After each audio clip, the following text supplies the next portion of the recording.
and we have just done one page of first chapter. That chapter will be done once again thoroughly after we complete the course. नहीं तो सोचेंगे अरे वो fast forward कर दिया, ऐसा नहीं है. I have not said कि first chapter is over. All right. So we have seen classification in several ways. One of them was element wise. Do you remember? Element wise classification. Element wise it was material, labor and services, or it is also called as overheads. Services are also called as overheads. So in those three classifications, material, labor, overhead, we have to study three different chapters. One full chapter on material, on which you will get a question of about 10 marks. Another question labor, on which you will get about 5 marks. About इसलिए कि थोड़ा कम ज्यादा होते रहते.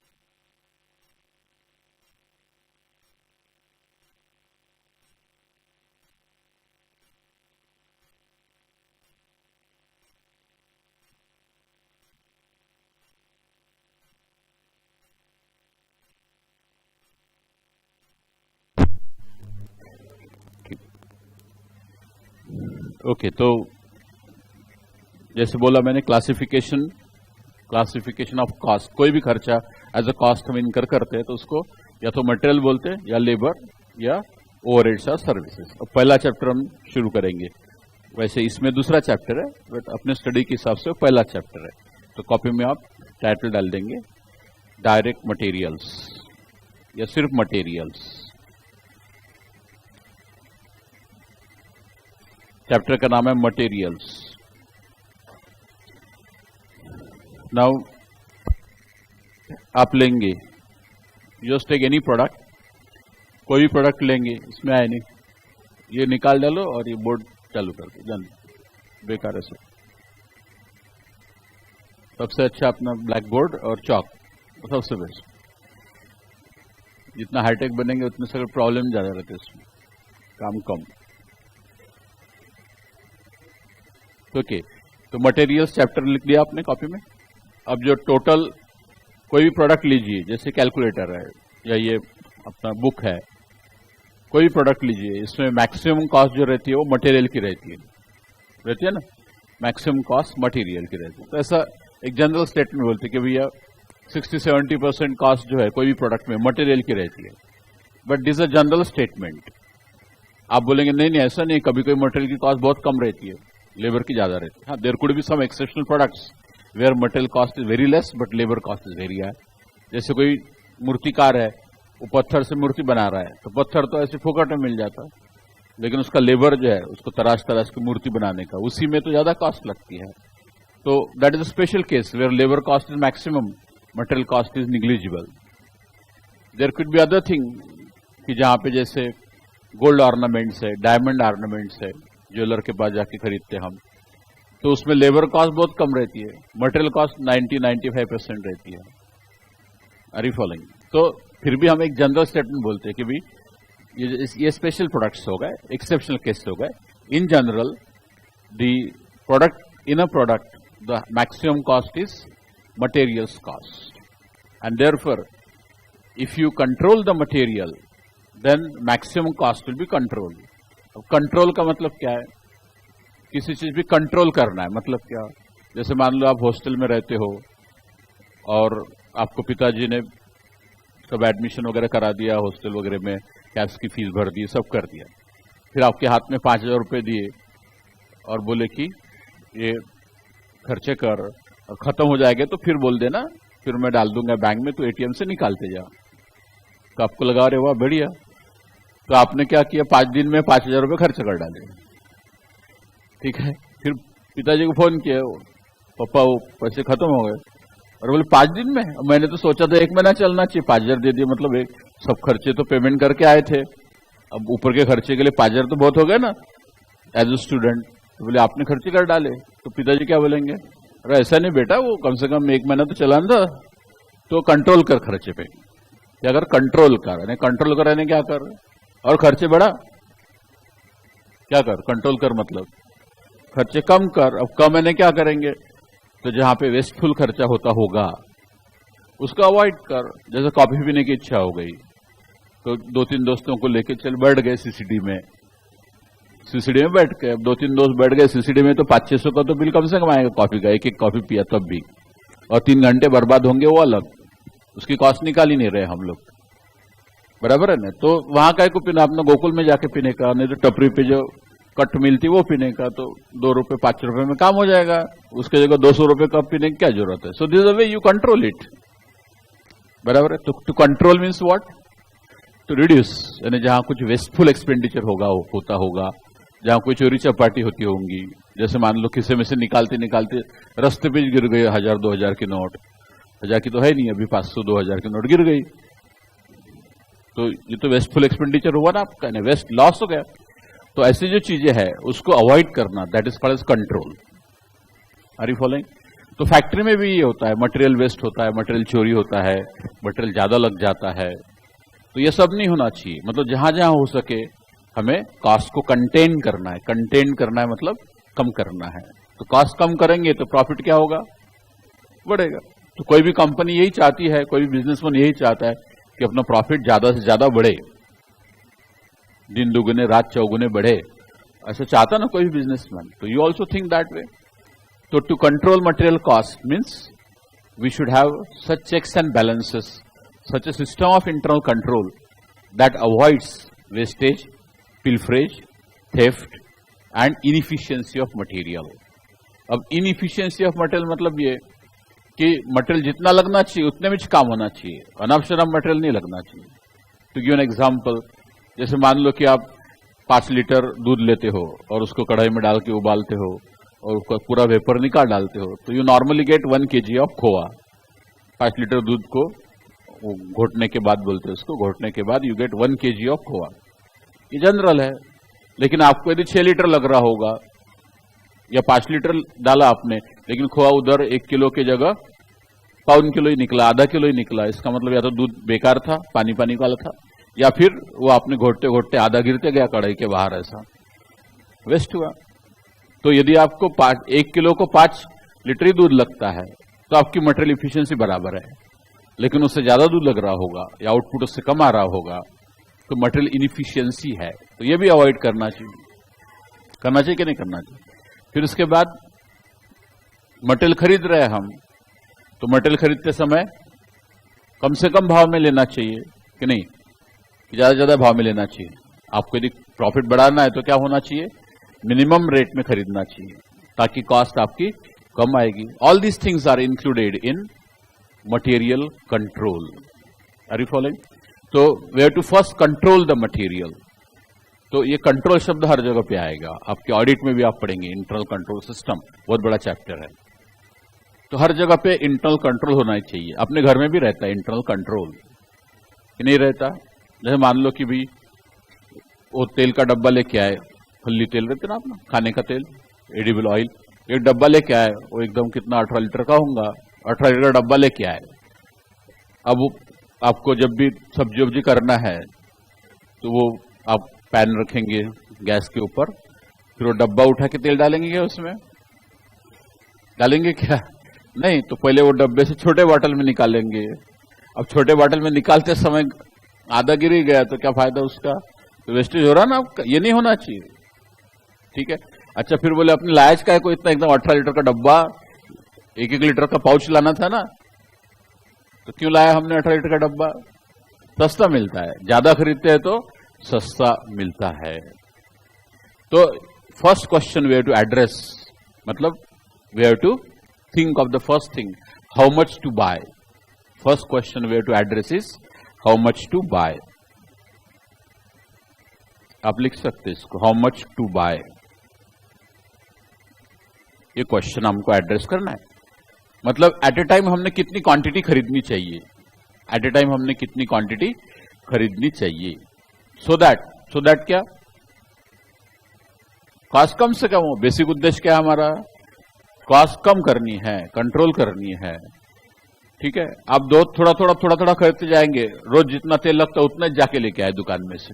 अब कुछ लोग मजबूरीवश लाते हैं, जैसे लेबर्स रहते हैं, डेली वेजेस वर्कर, उनको हफ्ते में एक ही बार सैलरी मिलती है और थोड़ी सैलरी रहती है उनकी, तो they can not think of buying the whole pouch of at least 1 litre. तो उनका कैसा रहता, रोज बेचारे 50 ग्राम या 50 मिलीलीटर या 100 मिलीलीटर तेल लाते हैं, इतो सा मिर्ची लाते, इतो सा मसाला लाते और अपना जमाते काम।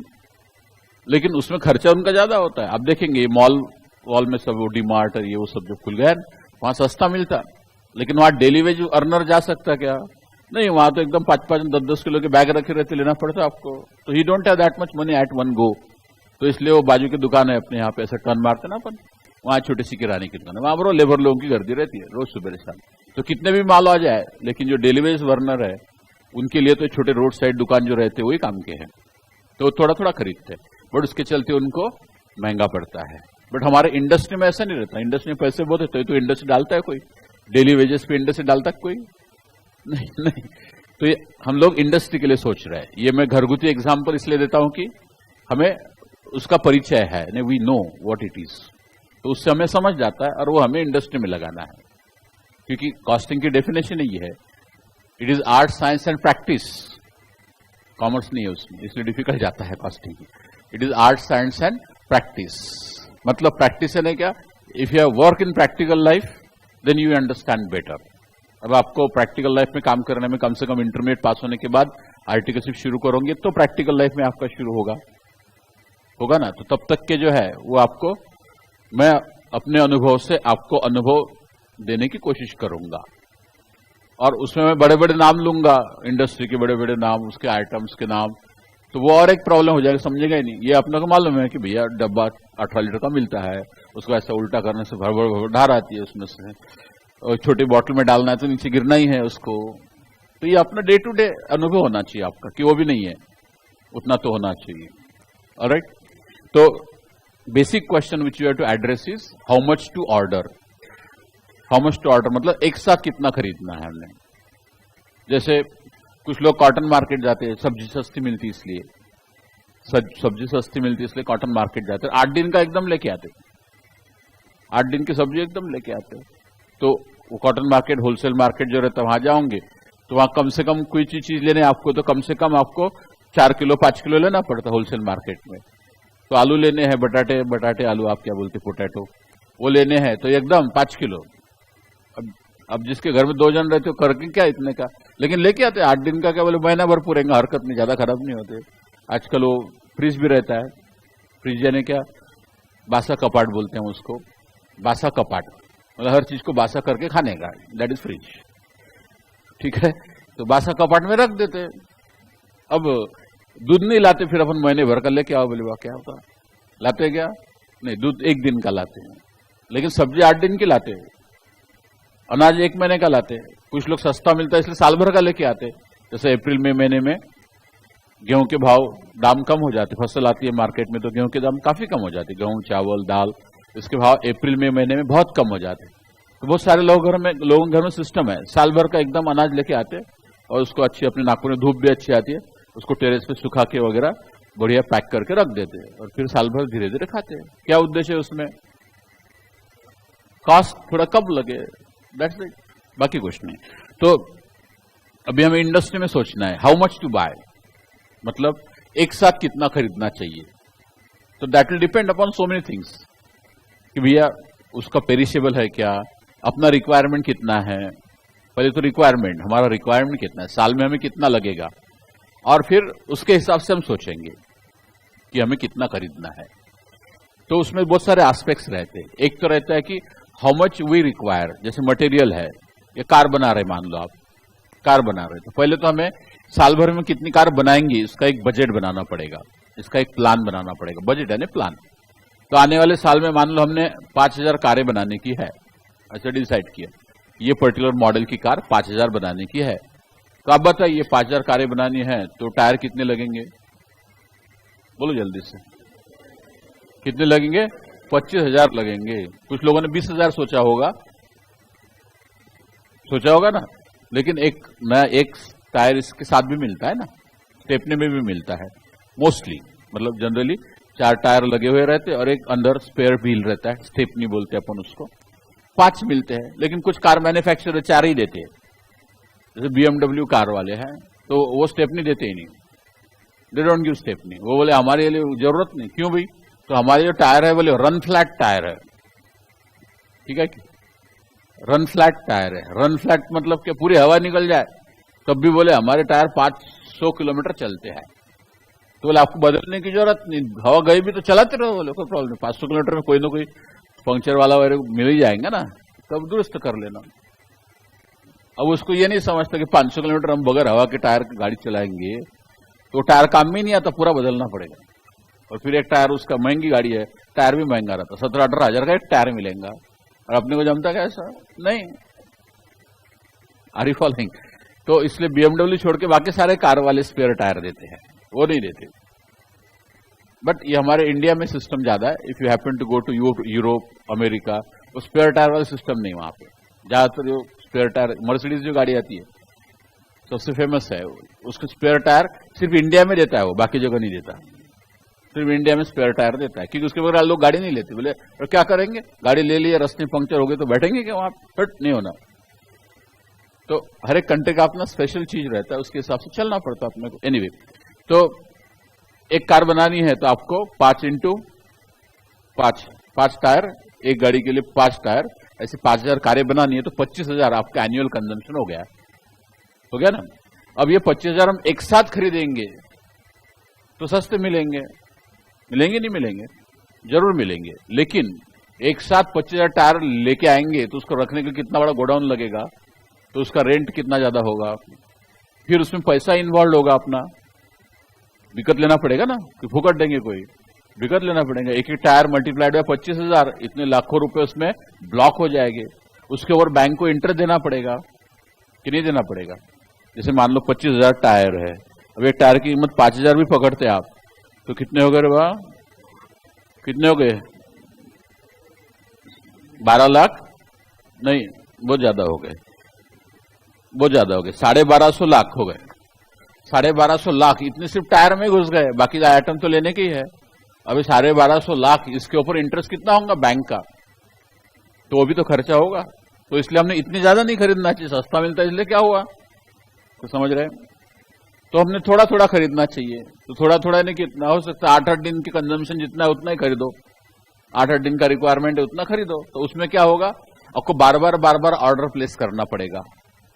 तो हर एक ऑर्डर प्लेस करने की भी कॉस्ट आती है, that is called ordering cost. तो जितने ऑर्डर ज्यादा होंगे उतना ऑर्डर प्लेस करने की कॉस्ट ज्यादा, ऑर्डरिंग कॉस्ट। तो आप यदि तो देयर आर सर्टेन कॉस्ट। तो एक को हम बोलते हैं, नॉमेनक्लेचर है, एक को हम बोलते हैं एनुअल कंजम्पशन। एनुअल, इसको लिख सकते हैं आप, एनुअल कंजम्पशन मतलब कोई भी स्पेयर पार्ट रॉ मटेरियल है, साल में कितना लगेगा, उसको बोलते हैं एनुअल कंजम्पशन। इसको हम नोट करते ए से, मतलब नोटेशन ABCD रहता है ना, अल्फा बीटा, फॉर्मूले नोटेशन से अच्छा लगता है इसलिए ए। तो अपन ने एनुअल कंजम्पशन को ए बोला, तो दुनिया में सबने ए बोलना चाहिए जरूरी नहीं है। हेलो, समझ रहे क्या? कोई इसको सी बोलेगा, नहीं तो कोई और कुछ बोलेगा। तो you have to be flexible, you have to be flexible कि भाई हम ए बोल रहे हैं, कोई सी बोलेगा कंजम्पशन का सी, कोई AC बोलेगा एनुअल कंजम्पशन, कुछ भी बोल सकता है, लेकिन हम लोग इससे स्टिक करेंगे। Alright, you have to keep your mind flexible कि बाकी अलग तरीके से भी उसको नोटेशन आ सकते हैं। Are you following this? फिर उसके बाद एक रहता है ऑर्डरिंग कॉस्ट।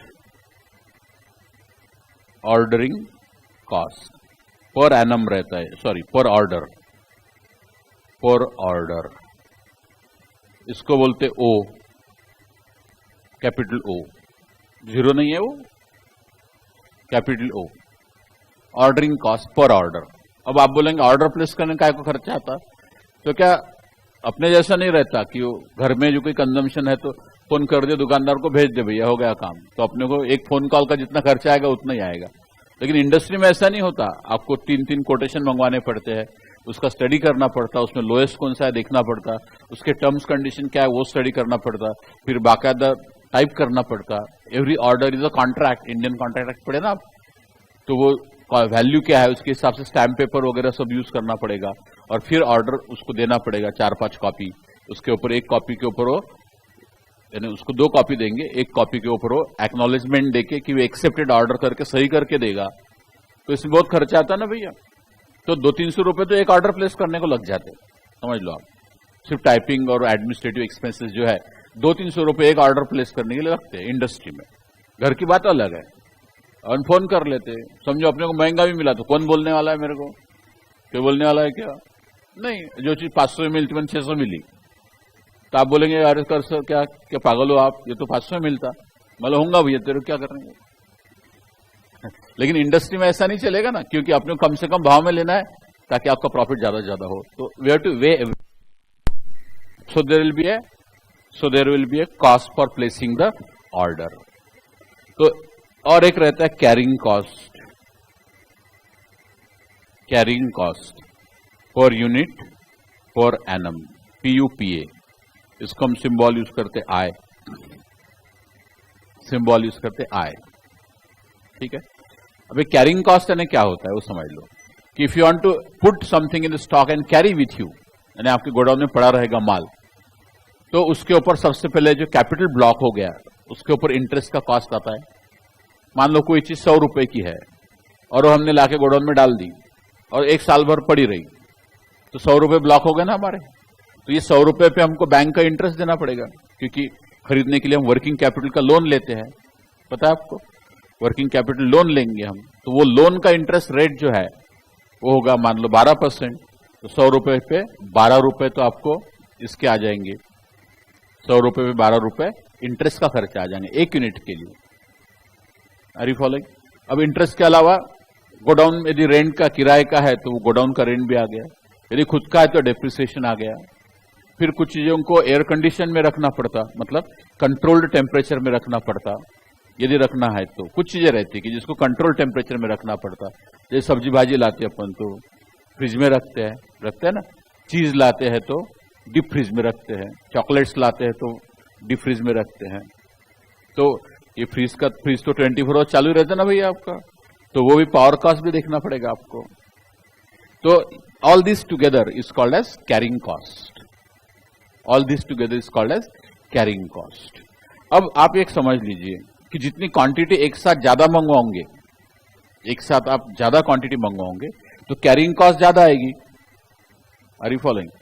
मान लो 25,000 टायर्स एक साथ खरीद लिए तो पड़े रहेंगे ना गोडाउन में, धीरे धीरे खत्म होंगे साल भर में, लेकिन एवरेज में 12,500 टायर आपके गोडाउन में पड़े ही रहेंगे एवरेज में, क्योंकि एट द बिगिनिंग 0 और आपने 25,000 टायर खरीद लिए तो मैक्सिमम 25,000, तो maximum plus minimum divide by 2, इसको बोलते हैं एवरेज। तो एवरेज आएगा 12,500, तो 12,500 टायर्स आपके एवरेज में पड़े रहेंगे। यदि आप 25,000 खरीदते हो तो उसके ऊपर कैरिंग कॉस्ट ज्यादा आएंगी ना, उसके ऊपर कैरिंग कॉस्ट ज्यादा आएगी कि नहीं आएगी? लेकिन एक ही ऑर्डर में साल का काम होगा, साल का काम एक ही ऑर्डर में हो जाएगा, तो ऑर्डरिंग कॉस्ट कम आएंगी, कैरिंग कॉस्ट ज्यादा आएंगी। लेकिन कैरिंग कॉस्ट बहुत ज्यादा आने से मान लो कि हमने 8-8 दिन के ऑर्डर प्लेस किए तो 52 ऑर्डर प्लेस करने पड़ेंगे हफ्ते में, 52 हफ्ते होते एक साल में। In 1 year there are 52 weeks, so if you place the order only for 1 week, एक वीक का जितना कंजम्पशन है उतना थोड़ा मंगवाते गए, तो क्या होगा 52 ऑर्डर्स प्लेस होंगे और एक एक ऑर्डर का कितना खर्चा था उसके हिसाब से ऑर्डरिंग कॉस्ट बढ़ेंगी, तो कैरिंग कॉस्ट कम होगी। Are you following? तो हमें ऑर्डरिंग कॉस्ट, कैरिंग कॉस्ट ऐसे इंडिविजुअली किससे मतलब नहीं है, हमें चाहिए कि इसकी टोटल की कॉस्ट कम से कम हो, टोटल की कॉस्ट कम से कम हो। जैसा C एक है मटेरियल्स कॉस्ट, एक और नोटेशन है materials cost, materials cost per unit, इसको हम बोलते C, materials cost per unit इसको बोलते C, ठीक है।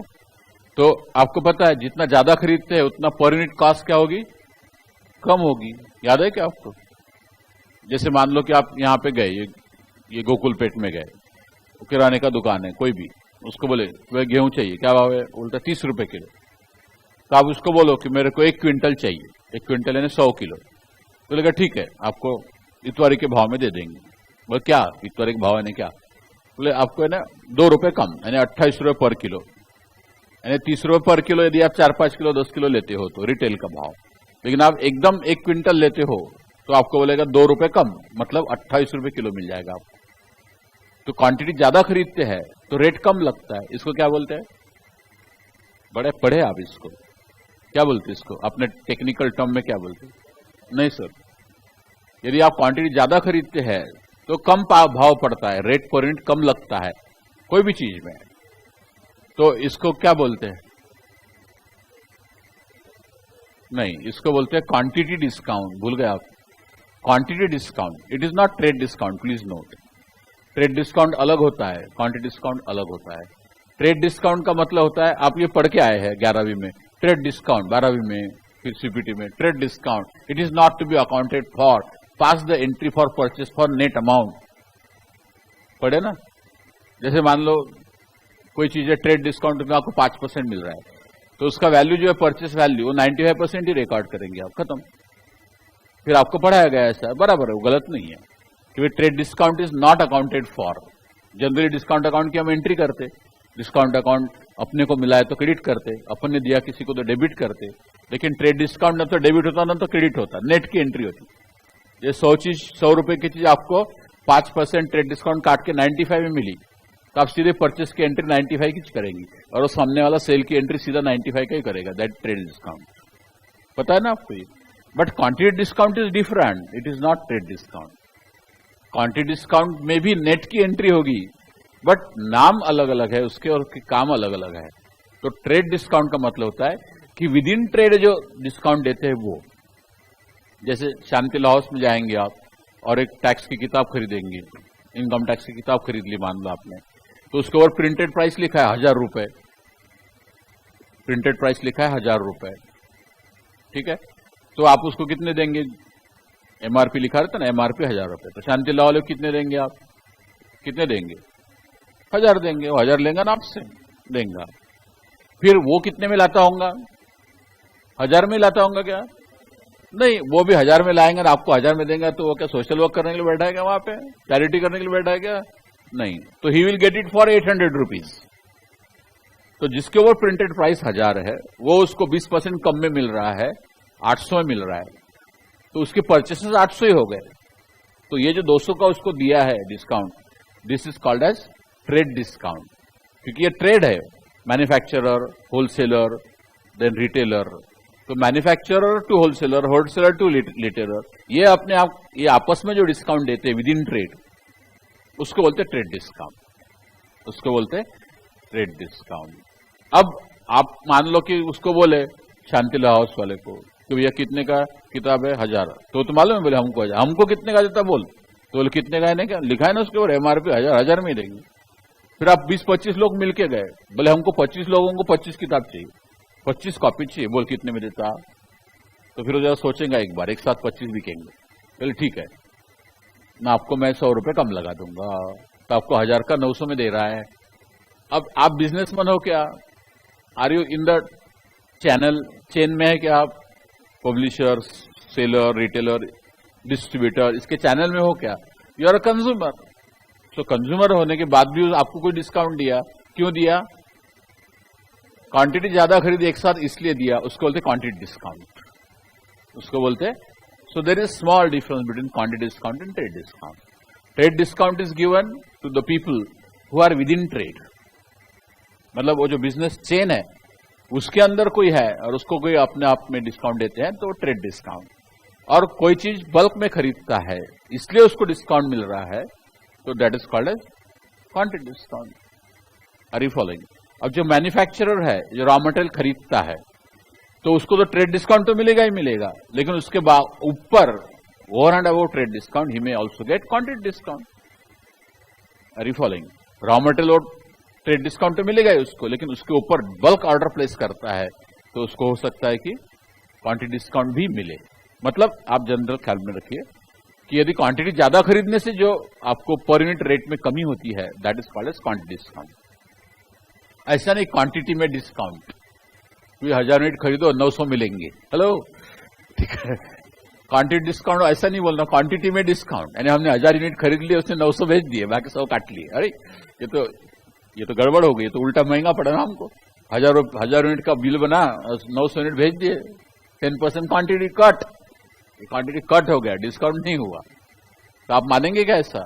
नहीं। तो quantity discount is not discount in quantity. Quantity discount means what? If you buy in bulk, if you buy in huge quantity, the seller will reduce the per unit price. So that discount in per unit price, that will be called as quantity discount.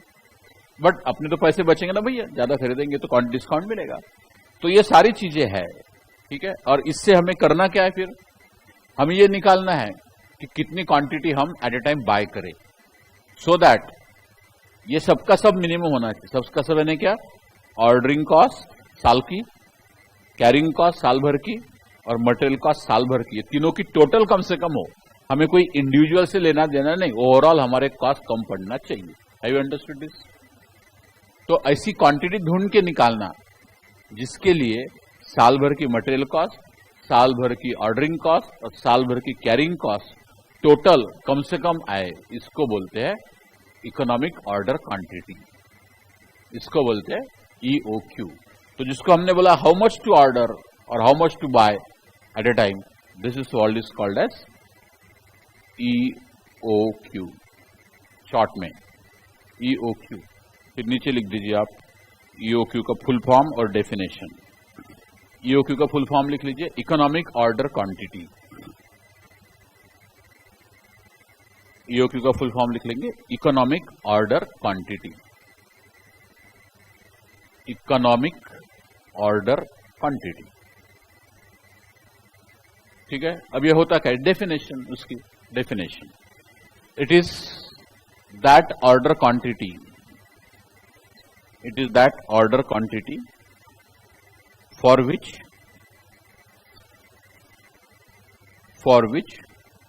Total of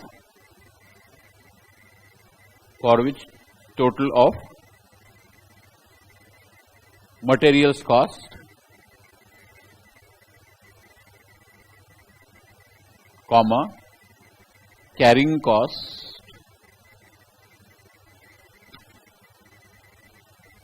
and ordering cost is minimum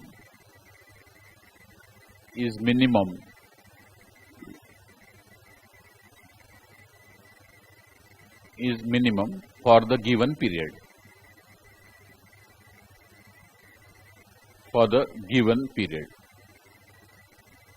given period के बाद bracket में लिखिए generally 1 year, क्योंकि साल का profit and loss account साल में एक बार बनाते ना अपन, इसलिए जनरली 1 ईयर।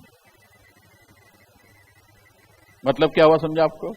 यानी हमें ऐसी क्वांटिटी ढूंढ के निकालना है कि जिसके लिए मटेरियल की cost plus ordering cost plus carrying cost, इन तीनों की टोटल साल भर के लिए कम से कम हो। तो साल भर हमें जितना कंजम्पशन करना है वही करेंगे हम। जैसे हमें 25,000 टायर चाहिए तो 25,000 खरीदेंगे, लेकिन वो इकट्ठा खरीदना कि 5-5 हजार खरीदना कि 1-1 हजार खरीदना कि 2-2 हजार खरीदना, कितनी क्वांटिटी खरीदना, so that the total of all these 3 becomes minimum, ये ढूंढ के निकालना, उसको बोलते EOQ। Are you following? Have understood what is EOQ? और इसके ऊपर प्रॉब्लम आते हैं एग्जाम में। Generally you get a question of 5 marks on this particular question, मतलब for this particular topic. Material में भी बहुत सारे टॉपिक्स है, उसमें पहला टॉपिक है EOQ, मतलब हाउ मच टू ऑर्डर और how much to buy, how much to order और how much to buy at a time. तो एक प्रॉब्लम करते, बता देते आपको कैसे करते। लिखिए प्रॉब्लम, लिखिए आप, एनुअल कंजम्पशन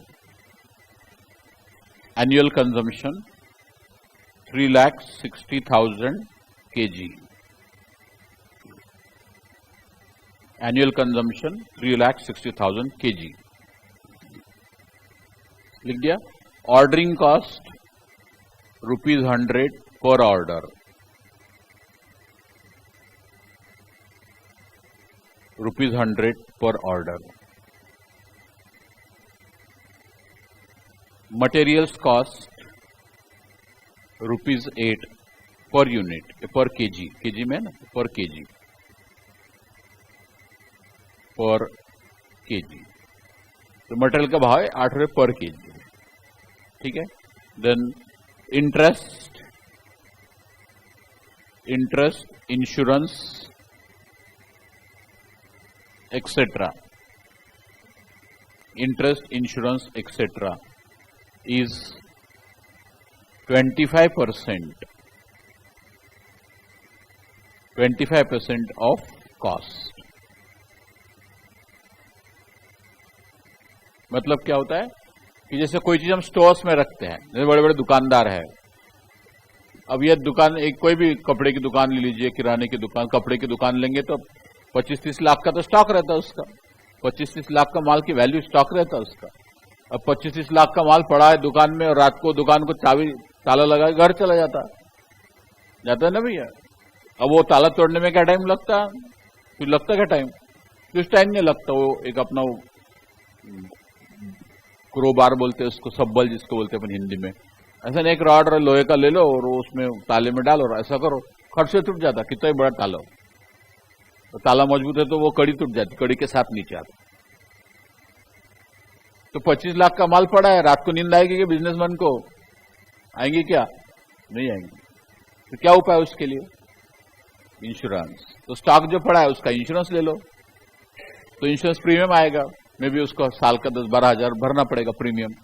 12 हजार साल का भर दे भैया, ठीक है, और चैन की नींद ले। ताला तो लगाना ही है उसने, चौकीदार भी रखना है, ताला भी लगाना है। उसके बावजूद चोरी हो गई, मान लो चोरी हो सकती है, माल जल सकता है, आग लग सकती है, शॉर्ट सर्किट होकर आग लग सकती है, कुछ भी हो सकता है। तो जलिज गया मान लो, तो इंश्योरेंस कंपनी उसको भर के देती है। तो उसको दिमाग को तो शांति हो गई ना उसकी, कि नहीं? Hello, are you following this? दिमाग को शांति हो गई। तो बट उसकी कॉस्ट तो आएगी ना भैया, फुकट में शांति थोड़ी मिलेंगी। दिमाग की शांति फुकट में तो नहीं मिलेगी ना, 12 हजार रुपये देना पड़ेगा उसको। तो वो भी आपकी, अच्छा वो इंश्योरेंस कैसा रहेगा? अब जितना माल ज्यादा रखोगे उतना इंश्योरेंस का कॉस्ट ज्यादा आएगा, कि नहीं आएगा? आएगा। ऐसा नहीं कि आप उसको बोल दिए 1 लाख का माल रहता है और इंश्योरेंस 2000 भर दिए और 2-2 करोड़ का माल अंदर रख रहे हो, तो होगा क्या? कर सकते आप वैसा, लेकिन वो 1 लाख ही रुपए देंगे, फिर आपका 2 लाख का माल जलने के बाद भी, 2 करोड़ का माल जलने के बाद 1 ही लाख, क्योंकि इंश्योरेंस आपने 1 ही लाख का किया। तो जितना ज्यादा स्टॉक रखेंगे उतना ज्यादा इंश्योरेंस भी आएगा। मतलब और क्वांटिटी ज्यादा लेंगे तो स्टॉक ज्यादा पड़ा रहेगा, तो ज्यादा कॉस्ट आएगी, तो इंश्योरेंस ज्यादा आएगा, तो कैरिंग कॉस्ट ज्यादा आएगी। तो this together, interest, insurance etcetera together is called as carrying cost. और वो कितना है? 25% ऑफ कॉस्ट। तो कॉस्ट कितनी है 1 यूनिट की? बोलो, प्रॉब्लम है ना आपके पास? 1 यूनिट की कॉस्ट कितनी है? 8 रुपए। अब उसका 25% इंटरेस्ट और इंश्योरेंस वगैरह आ जाता है पर एनम, ऑफ कोर्स 25% पर एनम। तो 8 रुपए का 25% कितना हो गया? 2 रुपया। तो इसलिए आय हो गया हमारा 8 × 25%, दैट इज इक्वल टू ₹2। ये समझा ना? ये परसेंटेज कभी भी कॉस्ट, मटेरियल की कॉस्ट का रहेगा। तो आय ने क्या है बोलो? सिर्फ आधा नहीं बोलने का भैया। आय क्या है? Carrying cost per unit per annum. पूरा बोलना, ध्यान रखो। आधा बोले तो इधर आधा रजिस्टर होता है और फिर समझता नहीं। पूरा बोलेंगे तो जो बोलेंगे वो इधर रजिस्टर होता है, रिकॉर्ड होता है आपके हार्ड डिस्क में। What ever you repeat it is saved in the hard disk. और आप आधा बोलेंगे तो आधा ही से होगा, फिर कंफ्यूजन और फिर प्रॉब्लम गलत। तो आय बोलने से इन्वेंट्री कैरिंग कॉस्ट या मटेरियल या stock carrying cost per unit per annum. 1 unit एक साल भर स्टॉक में रखना है तो 2 रुपए पड़ेगा। इसका मतलब 2 यूनिट रखने हैं तो 4 रुपए पड़ेगा। 100 यूनिट रखने हैं तो 100 × 2 200 रुपए लगेंगे साल भर के। और अपने साल भर का हिसाब करना। अब प्रॉब्लम में करना क्या है वो लिख लीजिए। फाइंड EOQ, फाइंड EOQ, बस। तो EOQ यानी क्या? Economic order quantity. मतलब क्या? ऐसी ऑर्डर क्वांटिटी जिससे मटेरियल की कॉस्ट, ऑर्डरिंग की कॉस्ट और कैरिंग की कॉस्ट तीनों मिलके मिनिमम आ जाए साल भर के लिए। हिसाब करेंगे साल भर का। Is that clear?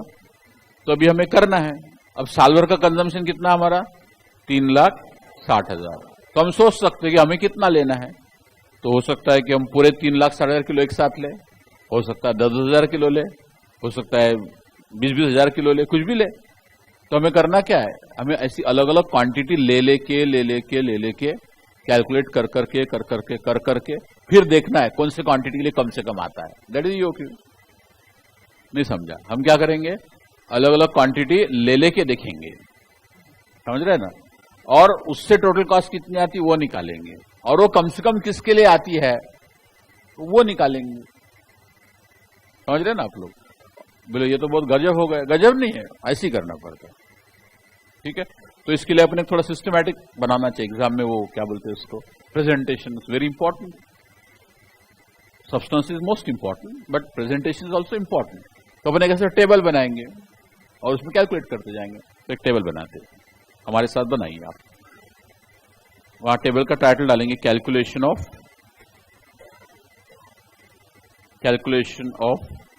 Total cost per annum. Calculation of total cost per annum, ऐसा हमारा टाइटल बना। फिर उसमें बहुत सारे कॉलम्स रहेंगे। पहला कॉलम रहेगा order quantity, at a time कितना ऑर्डर करना है, तो उसको बोलते हैं ऑर्डर क्वांटिटी।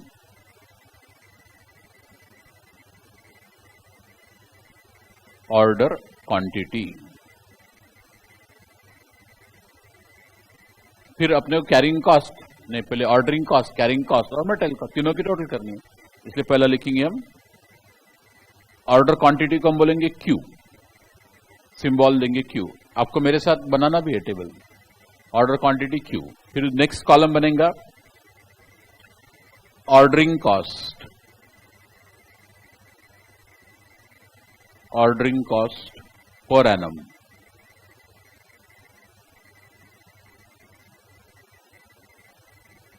रुपीस, यहां पे क्वांटिटी है केजी में रहेगा। इस प्रॉब्लम में, कोई प्रॉब्लम में लीटर रहेगा, कोई में यूनिट रहेगा। Order cost per annum. फिर carrying cost,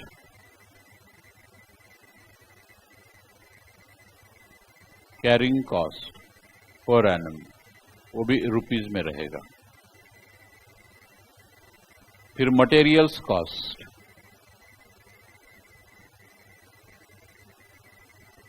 materials cost per annum, ये भी रुपीस में रहेगा। और ये तीनों की टोटल।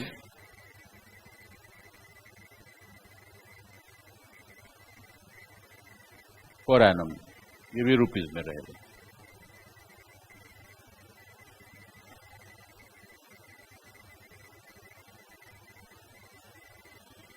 ऐसा एक टेबल बनाइए।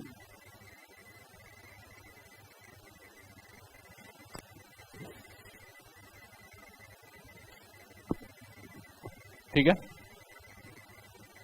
यहां तक समझा है? अब ये टेबल हमने ऐसा क्यों बनाया वो समझ लो पहले। याद नहीं करना, जैसे अपन फॉर्मेट याद करते कि वो 11वीं 12वीं में बहुत गलत तरीके से पढ़ाते आपको कुछ लोग। वो बिल्कुल एकदम P&L का फॉर्मेट बना देते, फिर अपना परचेसेस सेल्स लिखते जाओ, फॉर्म भरते जाओ। फॉर्म भरना इज नॉट स्टडिंग। और यहाँ फॉर्म भरने से नहीं चलेगा कॉस्टिंग में। Every problem will have different form, different format. तो ये फॉर्मेट याद नहीं करना। हमने ऐसा फॉर्मेट क्यों बनाया वो सोचो कि हमें अलग अलग ऑर्डर क्वांटिटी के लिए टोटल कॉस्ट निकालनी है। तो इसलिए हमने पहले कॉलम बनाया अलग अलग ऑर्डर क्वांटिटी और आखिरी कॉलम बनाया टोटल कॉस्ट। फिर ये टोटल कॉस्ट 3 से डिफर करता है, 3 पे डिपेंड करता है। एक तो ऑर्डरिंग कॉस्ट, एक कैरिंग कॉस्ट, एक मटेरियल कॉस्ट। बस कॉमन सेंस है कि नहीं बोलो? तो ये टेबल याद करने में अपनी एनर्जी वेस्ट मत करो, कॉमन सेंस से करो। अब अपने को टोटल एनुअल कंजम्पशन कितना आपका 3,60,000 है ना। एनुअल कंजम्पशन 3,60,000 है। आपने लिख लिया कि नहीं? ऐसा लगे तो लिख लीजिए, ए के सामने 3,60,000 जैसे मैंने लिखा है वैसे आप लिख लीजिए उसमें, ताकि आपको प्रॉब्लम फटाफट दिखेगा। लिखा है कि नहीं? जो प्रॉब्लम लिखा या जो यहाँ पे डेटा है ना मेरे पास, वैसा मैंने लिखा वैसा आप लिख लीजिए उसको। ए is 3,60,000 kg, O is 100 rupees per order, I is 8 into 25% equal to 2, C equal to 8 per kg। बस इतना लिख लो आप। लिख लिया इतना? फिर अब साल भर का 360 है, तो अपने को अलग अलग क्वांटिटी लेके देखना है, तो थोड़ा सा अपन कम लेते पहले। मान लो साल भर में 360 है, तो महीने भर में कितना होगा, कितना होगा, 30,000 होगा ना। तो 30,000 लेके देखते एक साथ। तो पहले हम लिखते हैं यहां पे 30,000 kg। समझ रहा है? तो हमने ये सोच लिया, हम ये नहीं बोल रहे कि 30,000 में कम से कम कॉस्ट आएंगी, हम ये बोल रहे कि 30,000 लिए तो कितनी आएंगी कैलकुलेट करते हैं पहले, एट ए टाइम 30,000। तो 30,000 ऐसे साल भर में कितने बार मंगवाना पड़ेगा, 12 बार। कैसा आया 12, कैसा है, 3,60,000 डिवाइड बाय 30,000, 12। फिर ये 12 ऑर्डर हो गए, एक ऑर्डर के लिए कितना लगता, कितना लगता, 100। तो 12 ऑर्डर को कितना लगेगा, 1200। तो यहां मैं लिख दूं 1200। अब ये कुछ लोगों को बोला प्रॉब्लम आएगा, ये कैसा क्या आया। अब ध्यान दो एक बार और, भाई एक साथ 30,000 मांगने का तय हो गया, साल भर में 3,60,000 लेना है, तो 3,60,000 डिवाइड बाय 30,000 करो, 12 आ जाएंगे। एक ऑर्डर को लगते 100 रुपए, तो 12 ऑर्डर को 1200 रुपए। बहुत भारी बात है क्या, नहीं। कुछ लोगों को इसके लिए भी फार्मूला लगता है। तो I am there for everybody, जिनको फार्मूले से चाहिए फार्मूले से, इनको समझ के करना है उनको पहले समझ के। तो ये हमारा 1200 कैसा आया, तो हमने किया A/Q इंटू O, ये फॉर्मूला हो गया हमारा। नहीं हो गया क्या, क्या किया हमने, 3,60,000 को 30,000 से डिवाइड किया और मल्टीप्लाइड बाय 100 किया और आ गया 1200। समझा है क्या? लेकिन ऐसा क्यों किया, समझा ना। तो A/Q इंटू O क्या है हमारा, total ordering cost for the year. A annual consumption, Q order quantity, तो A/Q आएंगे नंबर ऑफ ऑर्डर्स और उसको पर ऑर्डर कॉस्ट से मल्टीप्लाई करेंगे तो टोटल। बहुत कॉमन सेंस है कि नहीं, आम और जाम के बाहर नहीं है। आम और जाम मतलब 4 रुपए में एक आम, तो 12 रुपए में कितने आम, 48, उससे ज्यादा नहीं है। महंगा तो बताओ मेरे को। पूरा कॉस्टिंग ऐसा है सर, लोग हवा बनाते, बहुत भारी है बोलते। कुछ भी भारी नहीं है, एकदम सिंपल है। कॉमन सेंस से करो और समझ के करो, हर चीज याद मत करो। प्रेजेंटेशन के लिए ये लिखना जरूरी है, A/Q इंटू O एग्जामिनर के लिए, लेकिन हमको समझ के फिर फॉर्मूला लिखना है। फिर उसके बाद कैरिंग कॉस्ट। अब कैरिंग कॉस्ट पे देखेंगे कि देखिए हमने कितना डिसाइड किया एट ए टाइम कॉल करने का, कितना, 30,000 यूनिट्स हमने डिसाइड किया है, बराबर है ना। देखिए इधर मैं थोड़ा समझा रहा हूं आपको, आप चाहे तो अलग पेपर पे यानी अलग पेज पे ये ऐसा ग्राफ भी निकाल सकते हैं, बट पहले समझ लो कि ये यूनिट्स है, इधर यूनिट्स,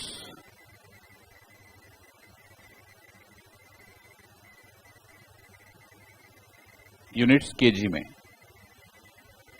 तो हमने डिसाइड किया कि 30,000 यूनिट हम मंगवाएंगे, 30,000 किलो मंगवाएंगे, ठीक है ना। ऑलराइट। अब पहले दिन हमारे पास इधर डेज लिखते हैं हम, डेज। एक मैंने I am plotting a graph for your understanding. On X axis I am plotting days, on Y axis units. तो पहले तो हमारे पास शून्य था, स्टॉक कुछ नहीं था। फिर हमने 30,000 का ऑर्डर मंगवाया, तो 30,000 का आ गया। तो ये हमारा स्टॉक लेवल 0 से एकदम से यहां पहुंच जाएगा 30,000 में। दिख रहा क्या आपको, 30,000 में पहुंच जाएगा। पहले शून्य था, शून्य से एकदम 30,000 हो जाएंगे जैसे ही माल आएगा। और फिर 3,60,000 साल का कंजम्पशन है ना, तो साल भर में दिन कितने होते हैं साहब, 360, 65 होते हैं। लेकिन 5 दिन छोड़ दो ना, कभी तो छुट्टी रहती, 15 अगस्त, 26 जनवरी, 2 अक्टूबर, वैलेंटाइन डे, कुछ तो छोड़ दो। तो 3,60,000 डिवाइड बाय 360 करो, कितने आ गए, 3,60,000 डिवाइड बाय 360 कितने आ गए, 1000। नहीं आए क्या? तो ये 1000 क्या है, पर डे कंजम्पशन, यानी साल भर में हम कंज्यूम करेंगे। कंज्यूम मतलब प्रोडक्शन के लिए, हम नहीं खाएंगे, प्रोडक्शन के लिए लगेंगे। साल भर में प्रोडक्शन के लिए 3,60,000 किलो लगेगा मटेरियल, तो पर डे एवरेज में 1000 किलो लगेगा ना। तो पहले दिन डे 1 को बैलेंस क्या हो जाएगा,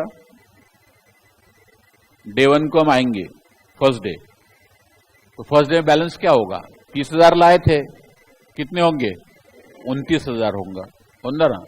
फिर दूसरे दिन कितना होगा, 28,000 बचेगा। तीसरे दिन कितना बचेगा?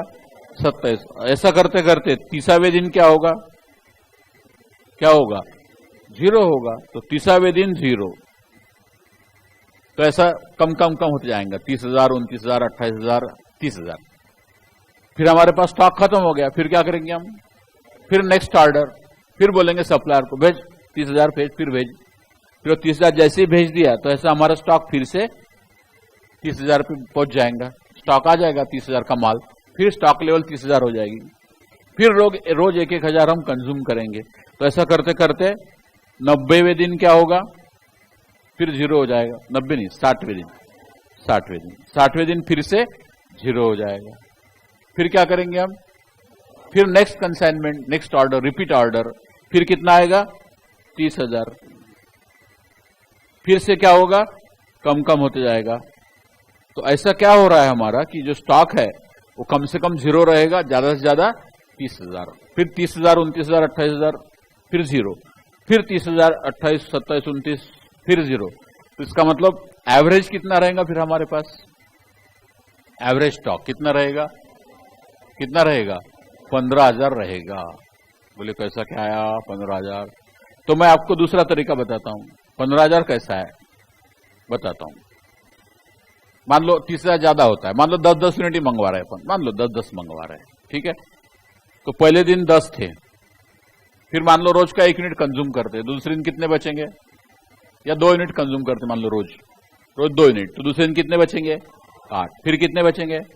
6। फिर 4, फिर 2, फिर 0। अब कभी बैलेंस 10 था, कभी 8 था, कभी 0 था। इसका एवरेज निकालना है। एवरेज पढ़े ना हम क्या? टोटल मारो, टोटल मारो। 10, 8, 18, 18 और 6, 26, 26 और 4, 30, 30 और 2, 32, 32 और 0, कितना था टोटल?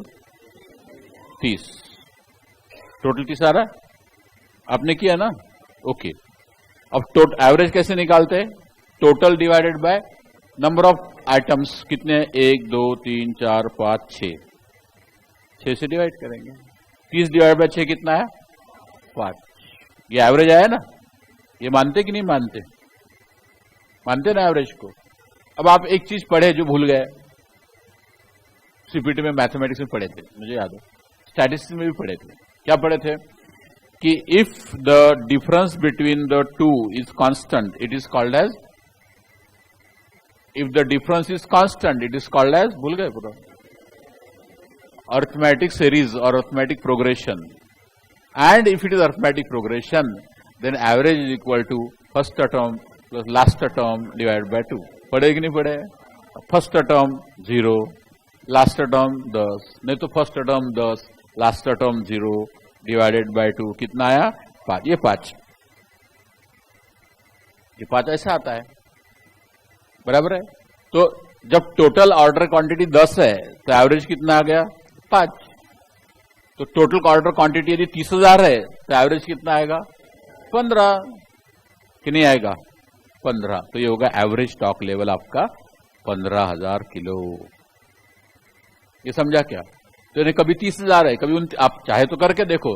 आप घर जाके कागज पे लिखो 30,000, 29,000, 28,000, 27 अप टू 0 और फिर टोटल करो और टोटल आइटम से डिवाइड करो, बराबर 15,000 आएगा। मैंने 10 के लिए करके बताया कि विश्वास नहीं है? अभी भी है विश्वास? है। तो इसका मतलब ऑर्डर क्वांटिटी जितनी होंगी उसका आधा, that will your average stock. क्यों? ज्यादा से ज्यादा 30,000, कम से कम 0, 30,000 प्लस 0 डिवाइड बाय 2, यानी 30,000 डिवाइड बाय 2। तो हमारा एवरेज स्टॉक का फॉर्मूला होगा Q/2। Q क्या है? 30,000 है। Q/2। तो एवरेज स्टॉक कितना हो गया? Q/2 units. हेलो, समझ रहे हैं क्या? पहले देख लो, पहले बाद में लिखो। एवरेज स्टॉक क्या हुआ? Q/2 units. अब 1 यूनिट कैरी करने के लिए कितना खर्चा आता? 1 यूनिट कैरी करने का खर्चा कितना आता? 2 रुपए। तो फिर 15,000 के लिए कितना आएगा? 15 इंटू 2, 30,000, यानी Q/2 इंटू आई। ये हो गया हमारा यहाँ पे फॉर्मूला कैरिंग कॉस्ट का, Q/2 इंटू आई। ये समझा ना? Q/2 क्यों करते? Q/2 why we do Q/2? Average निकालने के लिए। एवरेज Q/2 क्यों आता? Q प्लस 0 डिवाइड बाय 2 यानी Q/2। क्योंकि अपने देखा ना minimum plus maximum divide by 2 average आता है।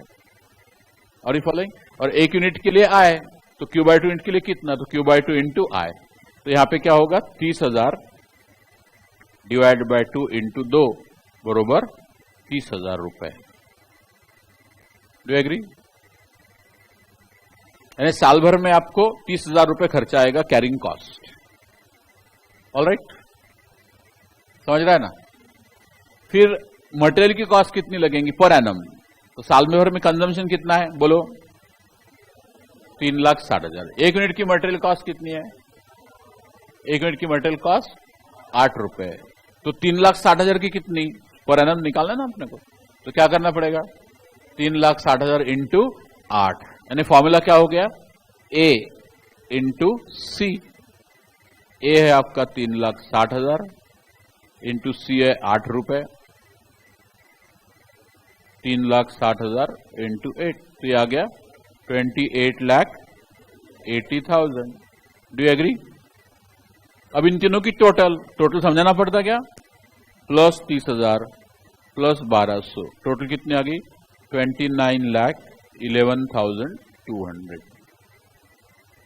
अब इसका मतलब समझ लो क्या है कि यदि हम 30,000 यूनिट एट ए टाइम लाते हैं, यदि हम 30,000 यूनिट एट ए टाइम लाते हैं, तो मटेरियल का कॉस्ट प्लस कैरिंग का कॉस्ट प्लस ऑर्डरिंग का कॉस्ट तीनों मिला के हमें 29,11,200 लगेंगे साल भर में। Are you following?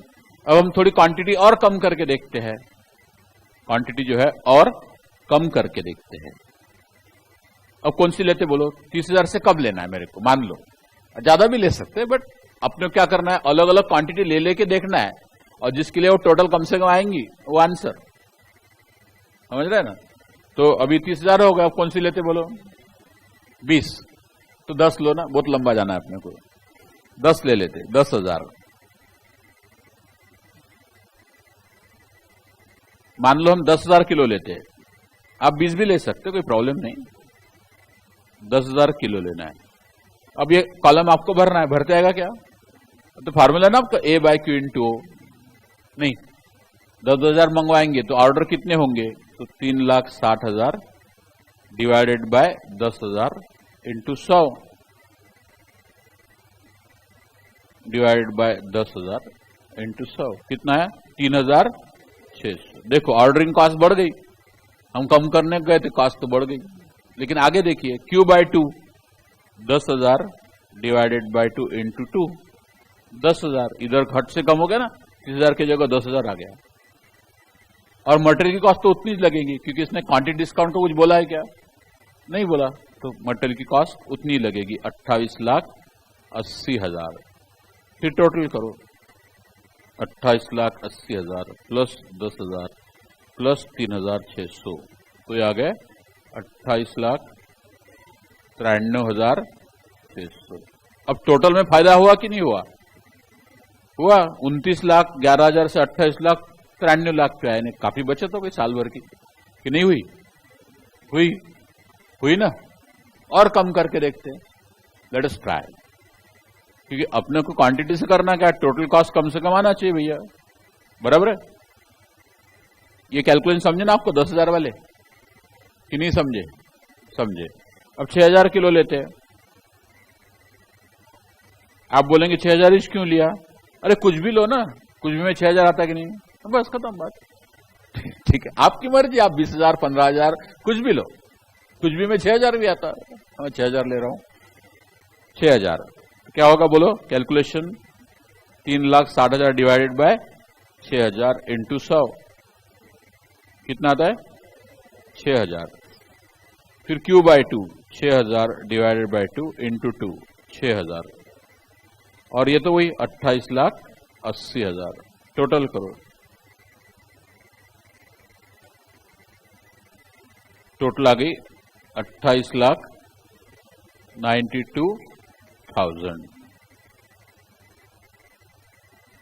अब आप देख सकते हो जैसे जैसे हम कम कम करते जा रहे हैं, कैन यू सी 30,000 फिर 10,000 फिर 6,000, तो 30,000 के लिए 29,11 क्वांटिटी हमने कम खरीदी और कम हो गया 28,93, फिर क्वांटिटी कम की और कम हो गया, तो हमें चस्का लग गया कि और कम करो। बोले कहां से और कम होंगी, लग गया ना चस्का, कम कम करते जाओ। इतना तो तय है कि 6000 के ऊपर नहीं होगा, बराबर है। तो हम क्या और कम करते, कितना कर लेते, 5000 कर लेते, 5000 कितना भी कर सकते हैं आप, आपकी मर्जी है। ये कैलकुलेशन समझ रहे हैं ना आपको? हेलो, कैलकुलेशन समझ रहे कि नहीं? नहीं समझा तो हाथ ऊपर करके पूछने का, जो भी चीज नहीं समझी। प्रॉब्लम खत्म होने तक वेट करने की जरूरत नहीं। Whenever you don't understand anything, simply raise the hand, I will explain. अब 5000 बोलेंगे तो क्या आएगा बोलो? 3,60,000 डिवाइडेड बाय 6000 इंटू 100, नहीं 6000 नहीं 5000 हो ना, सॉरी 5000। तो 3,60,000 डिवाइडेड बाय 5000 मल्टीप्लाइड बाय 100, 7,200। इधर 5000 डिवाइडेड बाय 2 इंटू 2, 5000। और इधर 28,80,000, फिर 28,80,000 प्लस 5000 प्लस 7,200, 28,92,000। अरे ज्यादा हो गया, अपने को तो लगा था जितना कम करेंगे उतना कम होगा, ये तो गड़बड़ हो गया ना गड़बड़।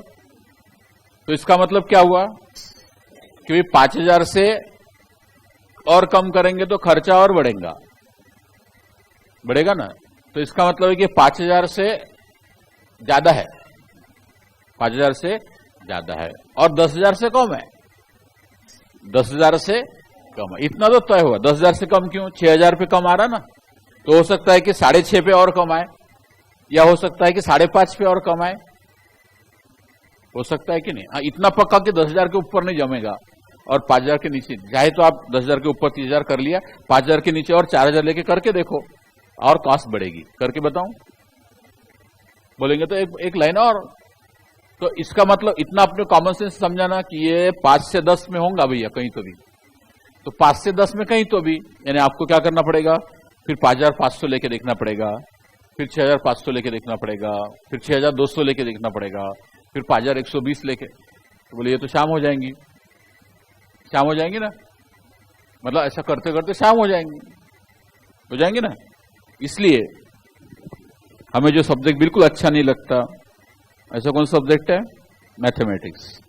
ज्यादातर कॉमर्स स्टूडेंट को, देयर में few exceptions who like mathematics like me, but basically I am math student first. मैं इंट्रोडक्शन ही करने का रह गया, अभी कर देता हूँ, याद आया तो।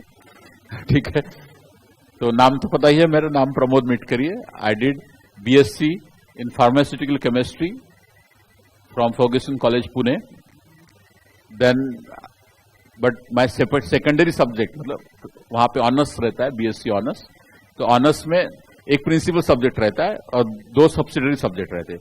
सब्सिडरी में मेरा मैथमेटिक्स और फिजिक्स था, और मैथमेटिक्स मेरे को सबसे अच्छा लगता था। फिर बोले तुमने वो क्यों लिया केमिस्ट्री, फार्मास्यूटिकल केमिस्ट्री? दवाइयों की इंडस्ट्री में जल्दी नौकरी मिल जाती थी, इसलिए हमारे को लोगों ने बोला कि वो करो। बोले आप, बोला ठीक है भैया वो कर लेते। But my first love was mathematics.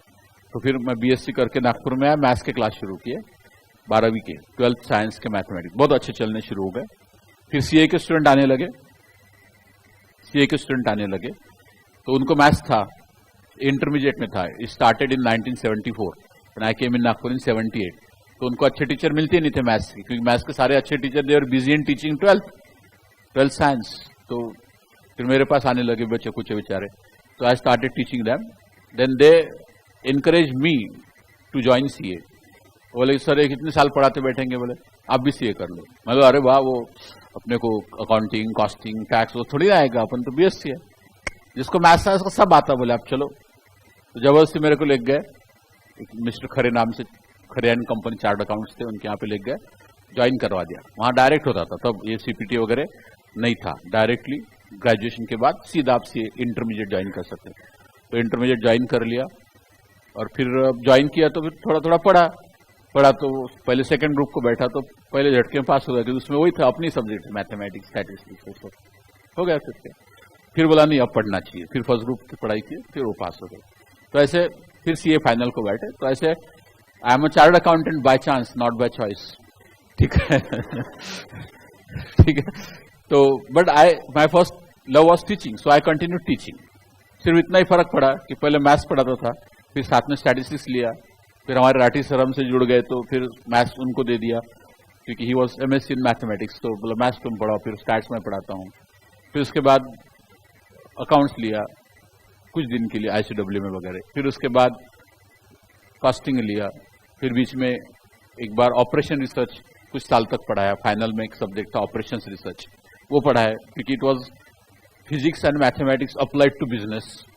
So I was good at physics, I was good at maths, and I was good at accounts and costing also. Therefore, I can do best. वो किया। फिर अभी ऐसे कम करते करते I have reduced my work. ये सारे subject में 20, 15, 18 साल पढ़ा चुका हूँ। तो अभी I have reduced myself only to costing and FM, financial management and costing for intermediate, and costing वही मैनेजमेंट अकाउंटिंग फॉर फाइनल, बस इतना ही पढ़ाता हूँ मैं। अभी बाकी सब कम कर दिया, बिकॉज आई एम 65, तो you must plan for your retirement ना। हाउएवर अभी और 10 साल तो कुछ जरूरत नहीं है रिटायर होने की, तो कम से कम 10 साल तो अपने कॉस्टिंग क्लास चलेंगी, क्योंकि यंगस्टर्स को भी थोड़ा सा देना चाहिए ना, अपने को चांस देना चाहिए। So that's how the things is going on anyway. तो इसलिए थोड़ा सा मेरे को मैथ्स का भी मालूम है, थोड़ा सा सब जैक ऑफ ऑल ट्रेड्स बोलते हैं ना, मास्टर ऑफ नन, ऐसा। एनीवे यहां तक समझा आपको। फिर तो ये हमें समझना है कि 5000 से ज्यादा होगा और 10,000 से कम होगा। अब कितना होगा ऐसा करते बैठे तो शाम हो जाएगी। तो इसलिए मैथमेटिक्स के जो टीचर्स है, मतलब मैथमेटिक्स के जो साइंटिस्ट है, दे केम टू आवर रेस्क्यू, और उन्होंने एक फार्मूला बना के दे दिया हमको कि बोले ये सब क्या करते, बोले छोटा सा फार्मूला बताता, बोले मतलब they have derived the formula and they simply gave a formula. कौन सा है मालूम है आपको? मैं लिख के देता आपको। उन्होंने फार्मूला बना के दिया,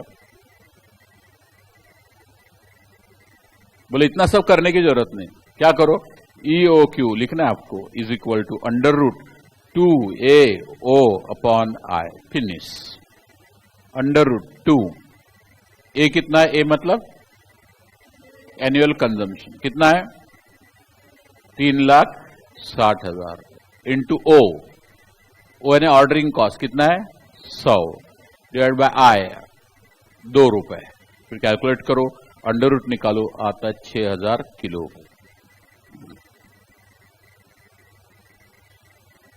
अरे सर बोले इतना सिंपल था तो हमको इतनी तकलीफ काय को दिए?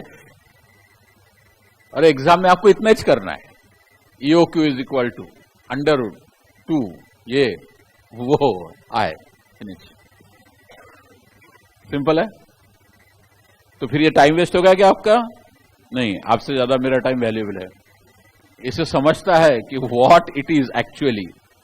One of my friend was trying to tell me that this is the formula and you should do by this. बराबर है क्या sir? Hello, one of my friends was trying to tell me ये फार्मूले से करो जल्दी आ जाएंगे। बराबर है? बराबर। देखो उनसे मेरी बात नहीं हुई, लेकिन मेरे को वो वे उससे समझता है किसके दिमाग में क्या चल रहा है, किसके दिमाग में क्या चल रहा है। सच में उनके दिमाग में चल रहा था कि वो इससे करना चाहिए करके, था ना दिमाग में आपके? बराबर। एक्सपीरियंस है 40 साल का भैया। स्टूडेंट को देखता है तो स्कैन हो जाता पूरा नीचे से ऊपर तक, ठीक है, पूरा स्कैन हो जाता है। इसलिए आपको इसलिए हिदायत दे रहे हैं कि थोड़ा इधर उधर के विचार होंगे दिमाग में तो यहाँ पे मत लाते जाओ, नहीं तो प्रॉब्लम हो जाएगा। इधर स्कैन है, CT स्कैन है पूरा। चलो, तो 6,000 किलो समझ गए आपको। अब जो है ये फॉर्मूले से कर सकते हैं आप, no doubt, √2AO upon I। A क्या है? Annual consumption, O ordering cost, I carrying cost per unit per annum. तो ये अपन ने ये प्रॉब्लम जो दिया था इसमें अपने को 4 चीजें दी थी, AOI दिया, 3 ही चीज, AOI 3 ही चीज लगती है ना अपने को, 3 चीज दे दी। ये फॉर्मूला लिखा और उसमें टकाक से फिगर डाल दिए और आंसर आ गया ना। लेकिन मैं सिर्फ इतना बोलता था पहले, तो ये सारी मेरी बातें आप सुनते थे क्या? नहीं सुनते थे। हर बोले करना क्या है, शॉर्टकट है ना।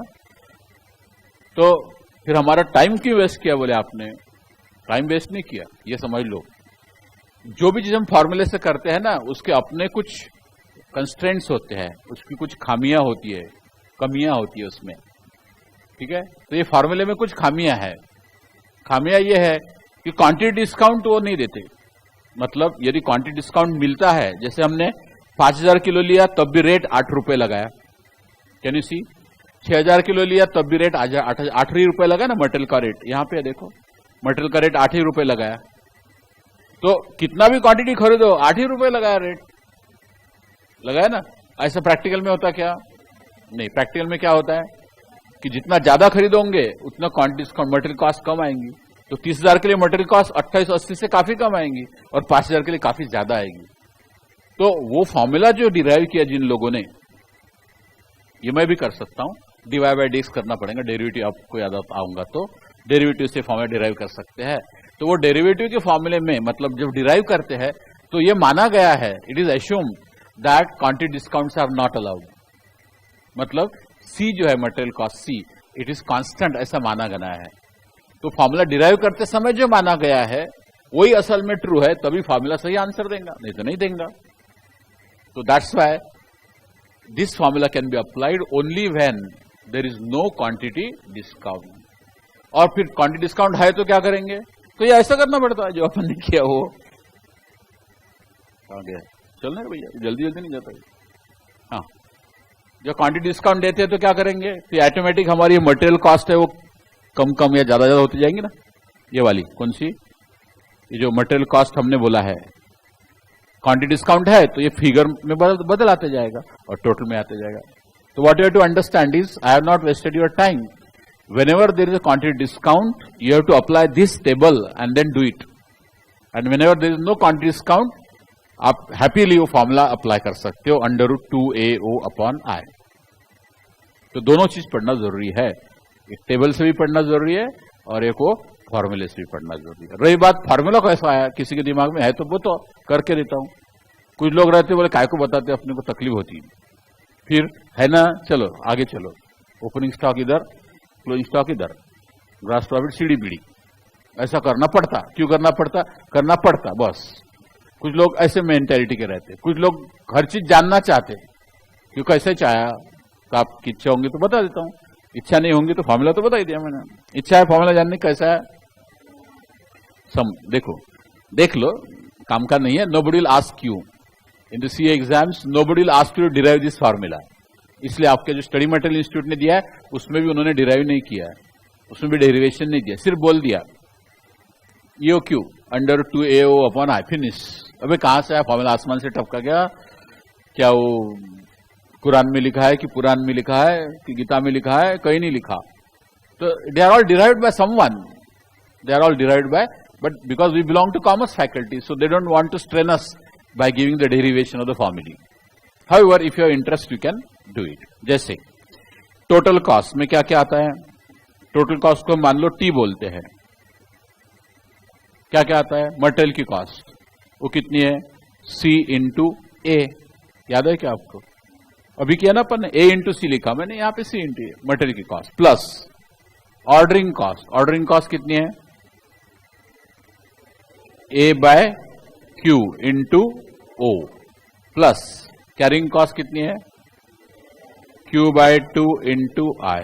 ये मैं डेरिवेशन ऑफ फॉर्मूला बता रहा हूं, जिनको मैथमेटिक्स से एलर्जी है वो अपना स्विच ऑफ कर दीजिए, मतलब एग्जाम के लायक नहीं है ये, is not for examination, nobody will ask you in exam, ठीक है। अब ये है T मतलब टोटल कॉस्ट, इसमें C कांस्टेंट है, मटेरियल कॉस्ट पर यूनिट, क्योंकि क्वांटिटी डिस्काउंट अलाउड नहीं है इसलिए कांस्टेंट है। एनुअल कंजम्पशन कांस्टेंट है, साल में 30,000 लगना है। आप इधर क्वांटिटी खरीदने की कम ज्यादा करो, उससे टोटल एनुअल कंजम्पशन बदलने वाला नहीं, तो ये भी कांस्टेंट है, ये भी कांस्टेंट है। ऑर्डरिंग कॉस्ट पर ऑर्डर भी कांस्टेंट है। Then I carrying cost per unit per annum भी कांस्टेंट है। सो बदलता क्या है? Q क्वांटिटी, कभी 30,000, कभी 5,000, कभी 10,000, कभी 6,000, तो ओनली वेरिएबल इज Q और इधर का वेरिएबल T। टोटल कॉस्ट तो बदलती है ना, so there are only two variable, T and Q. Q is independent variable, T is dependent variable. Then dy by dx पढ़े ना वहां, यहां पर dt by dq, dt by dq। अब डेरिवेटिव ऑफ कांस्टेंट 0 पढ़े ना, हाँ, तो C और A दोनों कांस्टेंट होने से ये पूरा कांस्टेंट हो गया इसलिए 0। अब यहां पे देखिए उन्होंने माना कि कॉस्ट पर यूनिट कांस्टेंट है, जबकि ज्यादा क्वांटिटी खरीदते तो कॉस्ट पर यूनिट कम हो जाती है, तो इसलिए ये फॉर्मूला डिराइव करते समय माना गया है कि क्वांटिटी डिस्काउंट अलाउड नहीं है। इसलिए ये फॉर्मूला तब नहीं लगाना जब क्वांटिटी डिस्काउंट होता है। कुछ क्लियर हो रहा है? ओके, फिर इसमें ए और ओ कांस्टेंट है तो ये होगा ए ओ, और एक क्यू है, ये 1/q है। पढ़े आप, D D X of 1/x is 1/x²। याद है क्या? डेरिवेटिव ऑफ 1/x इज कि -1/x², -1/x², -1/q²। यहां वेरिएबल का नाम क्यू है। D D X of 1/x is -1/x², याद है ना? तो ये होगा -1/q² plus I/2 as it is रहेगा। q डेरिवेटिव 1, x का डेरिवेटिव 1, तो q का derivative 1। Now we know at maxima minima, एक एप्लीकेशन था डेरिवेटिव का, maxima minima. At maxima minima dt यानी dy/dx इक्वल टू 0, इसलिए dt/dq इक्वल टू 0। समझ रहे? फिर इधर ये हो गया -AO/q² is equal to -I/2। ये प्लस I/2 उधर लेके गया था, -I/2, दोनों तरफ से माइनस काट दो, फिर एक q² को उधर लेके जाओ तो ये 2 इधर आएगा, 2AO क्रॉस मल्टीप्लाई किया, ठीक है, is equal to q² into I। तो इसलिए 2AO/I is equal to q², और इसलिए q is equal to √2AO/I। Finish. Simple था। तो ऐसा फॉर्मूला बनता है। अब कैसा बनता हो छोड़ दो, this is a derivation part which will not be asked in the exam, I am sure, because उन्हीं को मालूम है तो क्या पूछेंगे। मटेरियल तक में दिया नहीं उन्होंने, जस्ट फॉर इंफॉर्मेशन तो देना चाहिए, वो भी नहीं दिया। Is that clear? तो this is how we calculate economic order quantity. तो सबसे इंपॉर्टेंट बात क्या है? क्या है? इतना बड़बड़ किया मैंने, सबसे बड़ा बात क्या है? ये फॉर्मूला तभी लगाना जब क्वांटिटी डिस्काउंट अलाउड नहीं है, और यदि क्वांटिटी डिस्काउंट है प्रॉब्लम में तो टेबल से करना पड़ेगा। तो पहले आप फॉर्मूला लिख लीजिए सर। नो, अपन ने जो प्रॉब्लम सॉल्व कर लिया एक पूरा, और इसमें पूरा समझ लिया अपन ने। अब इसमें क्या क्या बहुत ही इंपॉर्टेंट है वो इतना लिख लेंगे जो आपको याद करना पड़ेगा, ठीक है। तो पहले लिख लीजिए, ईओक्यू की डेफिनेशन तो याद हो गई आपकी। It is that order quantity for which total of material cost, carrying cost and ordering cost is minimum for period, मतलब 1 ईयर, ठीक है। वो तो लिख के भी दिया है ना। फिर आगे लिखिए formula, EOQ is equal to √2AO/I।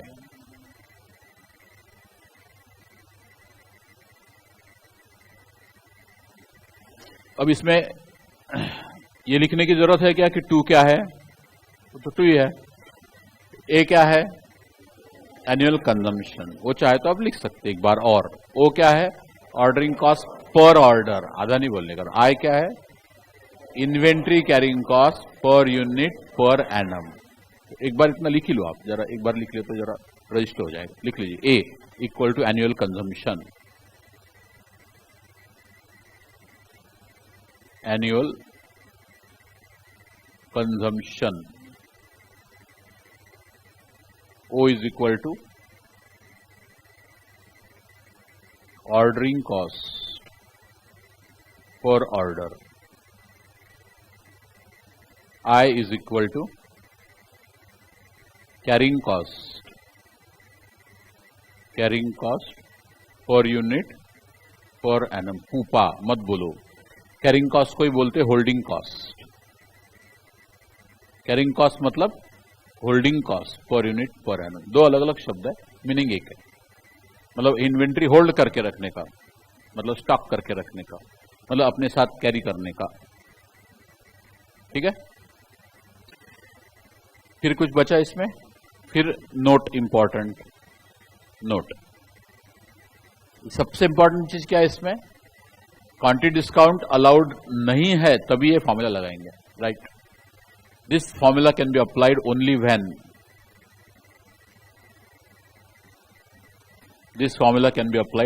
when there is no quantity discount. समझ रहे हैं ना सबको? कोई भी डाउट है तो पूछ लीजिए। This formula can be applied only when there is no quantity discount. That is the formula can be applied when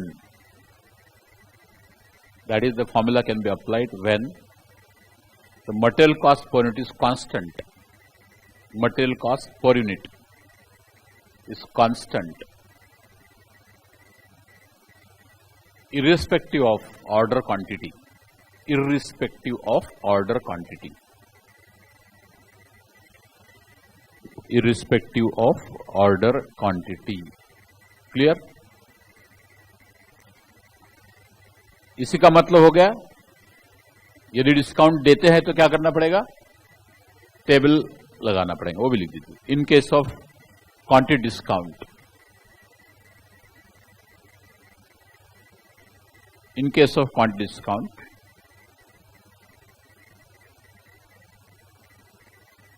you may have to apply, or you should apply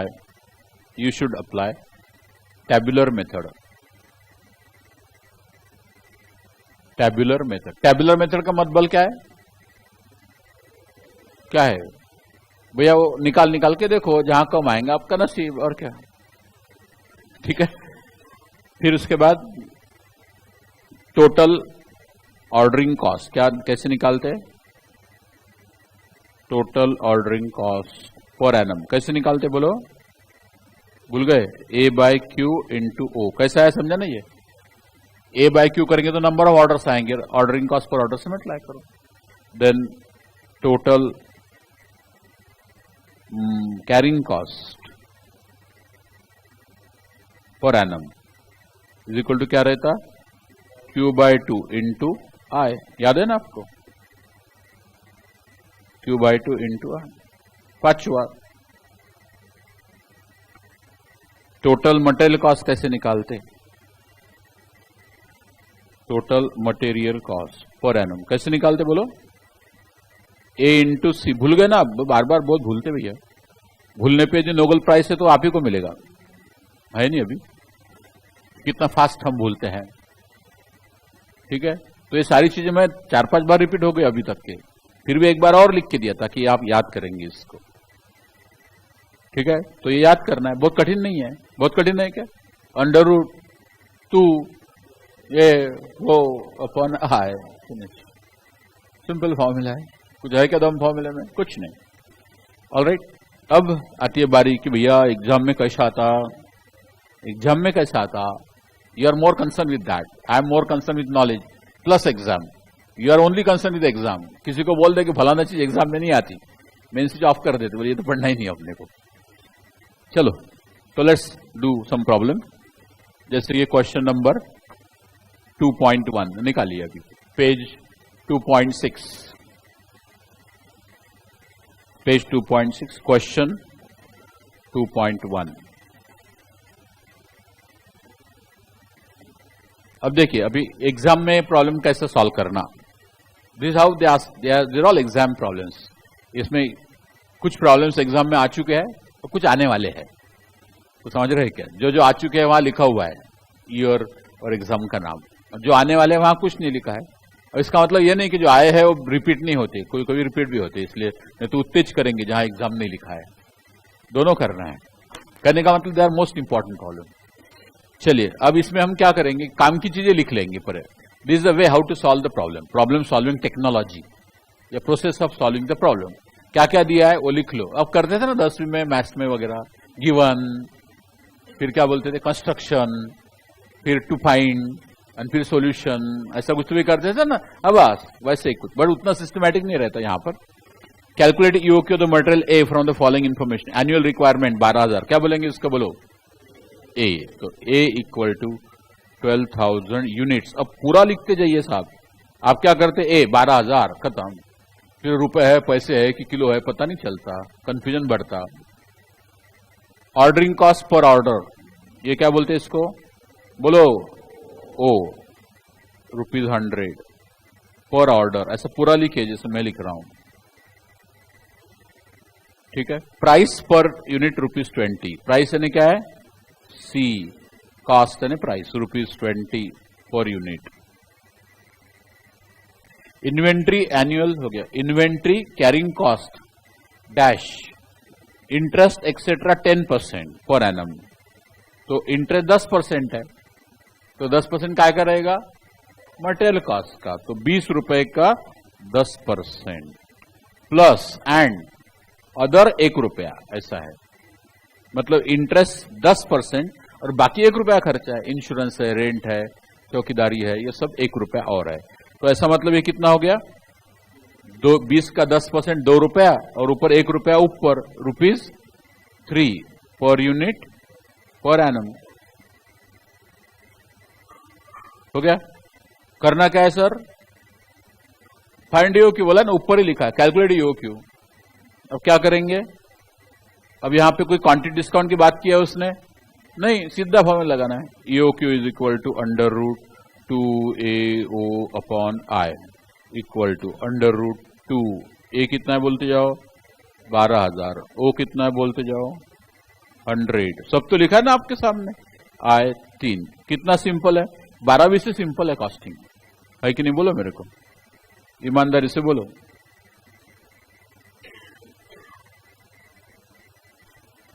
कितना है? 894.42 यूनिट्स। अब आप इसको चाहे तो राउंड ऑफ करके 894 units भी बोल सकते हो, कोई वांदा नहीं, ठीक है ना? राउंड ऑफ कर दे 894, ठीक है, कोई प्रॉब्लम है? यहां तक के। फिर इसके बाद उसने क्या बोला है? Also calculate cost of carrying, cost of ordering and total cost per annum. यानी क्या करना पड़ेगा? कॉस्ट ऑफ ऑर्डरिंग कैसे निकालते? भूल गए ना बा? अरे अभी तो बताया था ना। फिर तो लिखो ना, आगे लिखो स्टेटमेंट ऑफ टोटल कॉस्ट। एक तो एक आंसर ये हो गया, दूसरा answer statement of total cost per annum. Statement of total cost per annum. फिर उसमें ए ऑर्डरिंग कॉस्ट, कुछ नहीं, वो फॉर्मूला लिखने करना है। ऑर्डरिंग कॉस्ट कैसे निकालते याद है क्या? A/Q into O that is equal to A कितना है बोलो एक बार? 12,000 अपॉन Q कितना है? Q कितना है? 894 इंटू आई नहीं O 100। तो 12,000 डिवाइडेड बाय 894 मल्टीप्लाइड बाय 100। तो ये आ रहा है 1,342। 28 छोड़ सकते हैं आप, राउंड एक पैसे वैसे छोड़ सकते हैं, ये रुपीज में आ गया। फिर दूसरा क्या चाहिए? Carrying cost. कैरिंग कॉस्ट क्या होता है? फॉर्मूला याद है क्या आपको? Q/2 इंटू आई। Q कितना है? 894 divided by 2 into I ₹3। 894 divided by 2 multiplied by 3 1341। और सी क्या है? Material cost. याद है क्या? मटेरियल्स कॉस्ट, तीनों की टोटल चाहिए ना आपको। तो ये क्या रहता है? ए इंटू सी। ए यानी एनुअल कंजम्पशन 12,000, सी यानी मटेरियल कॉस्ट पर यूनिट ₹20। तो 12,000 इंटू 20 2,40,000 और इन सम की टोटल रुपीस 240 प्लस 1341 प्लस 1342 बरोबर 2,42,683। सिंपल है, ये एग्जाम का रोल है, इतना ही करने का 5 मार्क। आसान है कि नहीं? हेलो, बस ये जो बोर्ड पे दिख रहा है आपको, इतना ही करने का 5 मार्क। कितना टाइम लगता? 5 मिनट भी नहीं लगते। लगते क्या बोलो ईमानदारी से? और लोग बोलते सी ये बहुत कठिन है। बोलते हैं ना, बहुत कठिन है, बोलते नहीं सीए कठिन नहीं है, सीए को आने वाले कठिन है, पढ़ाई नहीं करते, पढ़ाई नहीं करते। आप पढ़ते जाओ तब जमेगा। कोई डाउट है तो पूछो। इसके पहले एक ऑब्जर्वेशन मैं कंप्लीट कर लेता, बाद में आप की डाउट्स लेता हूं मैं। देखिए यहाँ पे एक प्रॉब्लम जो हमने सॉल्व किया टेबल वगैरह बना के, उसमें आप एक चीज देखेंगे, ये जो पहला कॉलम है क्वांटिटी का, ये क्वांटिटी कम कम होते जा रही है। तो जैसे क्वांटिटी कम कम होते जा रही है, ऑर्डरिंग कॉस्ट बढ़ते जा रही है, क्योंकि क्वांटिटी कम करेंगे तो नंबर ऑफ ऑर्डर ज्यादा प्लेस करने पड़ेंगे, तो ऑर्डरिंग कॉस्ट बढ़ते जाएगी। लेकिन क्वांटिटी कम करोगे तो कैरिंग कॉस्ट कम कम होते जाएंगे, क्योंकि ऑर्डर क्वांटिटी कम कम मंगवाओगे तो स्टॉक में कम कम पड़ा रहेगा, तो स्टॉक में कम रहेगा तो ऑर्डरिंग कॉस्ट कम होंगे, सॉरी कैरिंग कॉस्ट कम, कैरिंग कॉस्ट। अब प्रॉब्लम क्या है कि ऑर्डरिंग कॉस्ट कम होती है तो कैरिंग कॉस्ट बढ़ती है, और ऑर्डरिंग कॉस्ट बढ़ती है तो कैरिंग कॉस्ट कम होती है। और मटेरियल कॉस्ट कांस्टेंट है क्योंकि क्वांटिटी डिस्काउंट अलाउड नहीं है। मटेरियल कॉस्ट दिखा क्या आप, मटेरियल कॉस्ट कांस्टेंट है क्योंकि क्वांटिटी डिस्काउंट अलाउड नहीं है। तो जब ये कांस्टेंट है तो कौन सा अच्छा है देखने के लिए अपन ये टोटल में नहीं लिया तब भी चलता, सिर्फ कैरिंग ऑर्डरिंग की टोटल करो ना। नहीं समझा भाई, हर एक में हमको 2880 मिलाना है, उसके वजह मिलाओ ही मत, इन दोनों की टोटल करो, कम से कम कौन सा है देख लो, खत्म बात, that will be EOQ. Are you following? तो if there is no quantity discount at all order quantity, material cost remain same, so that is not relevant for decision making. Relevant का मतलब it is not pertinent to decision making. कब? Quantity discount allowed नहीं तब। तो कभी कभी problem में वो मटेरियल कॉस्ट देते ही नहीं, तो हमें लेना भी नहीं है, सिर्फ कैरिंग कॉस्ट ऑर्डरिंग का टोटल, जहां मिनिमम आएगा आंसर, खत्म बात, घर चलो। हाँ, लेकिन यदि क्वांटिटी डिस्काउंट देते हैं तो फिर ये कॉलम बनाना अनिवार्य हो जाता है, अनिवार्य यानी कंपल्सरी हो जाता है। Is that clear? पहली बात। दूसरी बात, जैसे मैंने बताया था, ऑर्डर क्वांटिटी कम कम होते जाती है तो ऑर्डरिंग कॉस्ट बढ़ते जाती है और कैरिंग कॉस्ट कम होती जाती है। तो कैरिंग कॉस्ट ऑर्डरिंग कॉस्ट इसका रिवर्स मोशन है, मतलब ऑर्डरिंग कॉस्ट बढ़ते जाती है तो कैरिंग कॉस्ट कम होती जाती है, ऑर्डरिंग कॉस्ट कम होते जाती है तो कैरिंग कॉस्ट बढ़ती जाती है। इसलिए जहां ईओक्यू है वहां दोनों इक्वल है। देख लो आप, 6000 ये इधर नहीं दिख रहा, मैं दिखाता हूं आपको।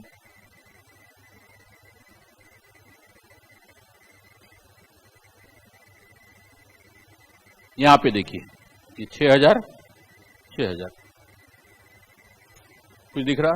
तो what we conclude from this कि एट ईओक्यू यदि आपकी order quantity equal to economic order quantity है तो कैरिंग कॉस्ट और ऑर्डरिंग कॉस्ट इक्वल रहेंगी, provided there is no quantity discount. और ये जो पॉइंट है इसके ऊपर क्वेश्चन आएगा एग्जाम में, यानी ये पॉइंट को यूज करके हम क्वेश्चन सॉल्व कर सकते हैं, इसलिए ये नोट आप अच्छे से कर लो। नोट कुछ तो भी कर रहे थे ना, note 1 2 3 4 5 6।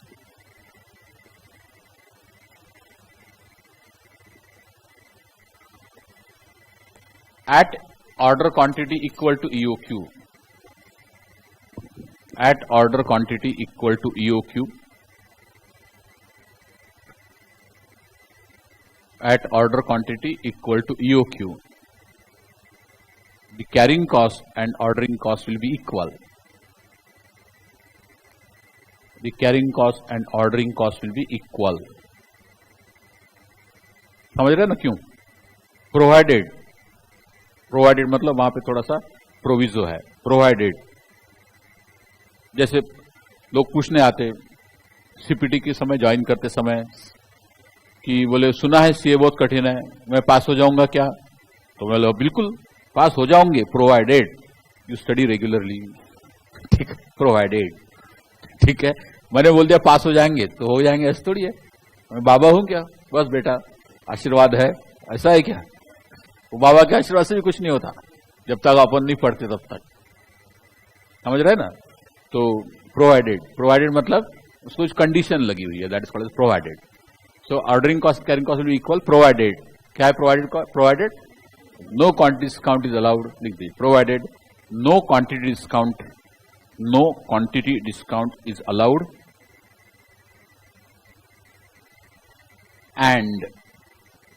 and safety stock is zero, and safety stock SAFETY, safety stock is zero,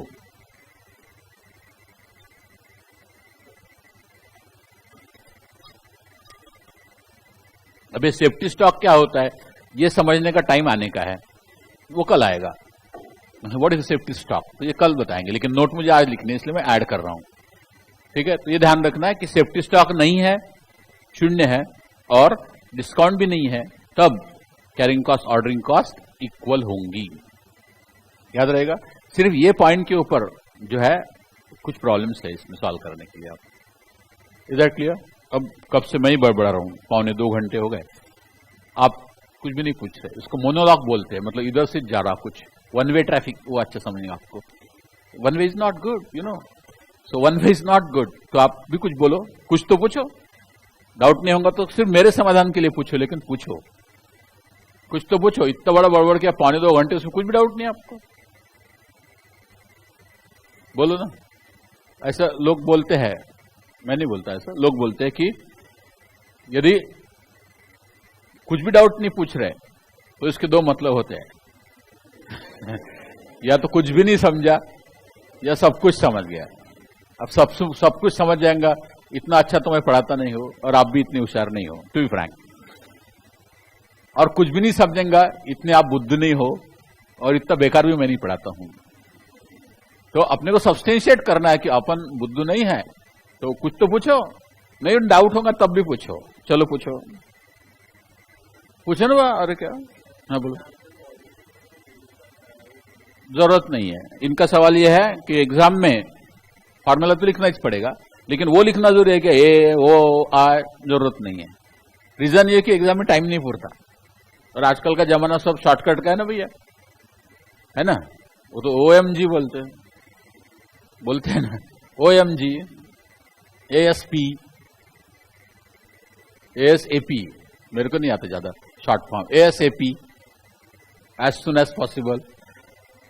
अब ऐसे फालतू शॉर्ट फॉर्म यूज करते हैं, तो ये तो स्टैंडर्ड है, कोई प्रॉब्लम नहीं। तो इनका सवाल ये था कि जो फॉर्मूले नोटेशन लिखे अपन ने, एग्जाम में लिखना क्या, जरूरत नहीं है। लिखा तो सोने पे सुहागा, लेकिन उसके चलते इधर आपको टाइम नहीं पूरा तो गड़बड़ हो जाएंगी, इसलिए नहीं लिखा तब भी चलता।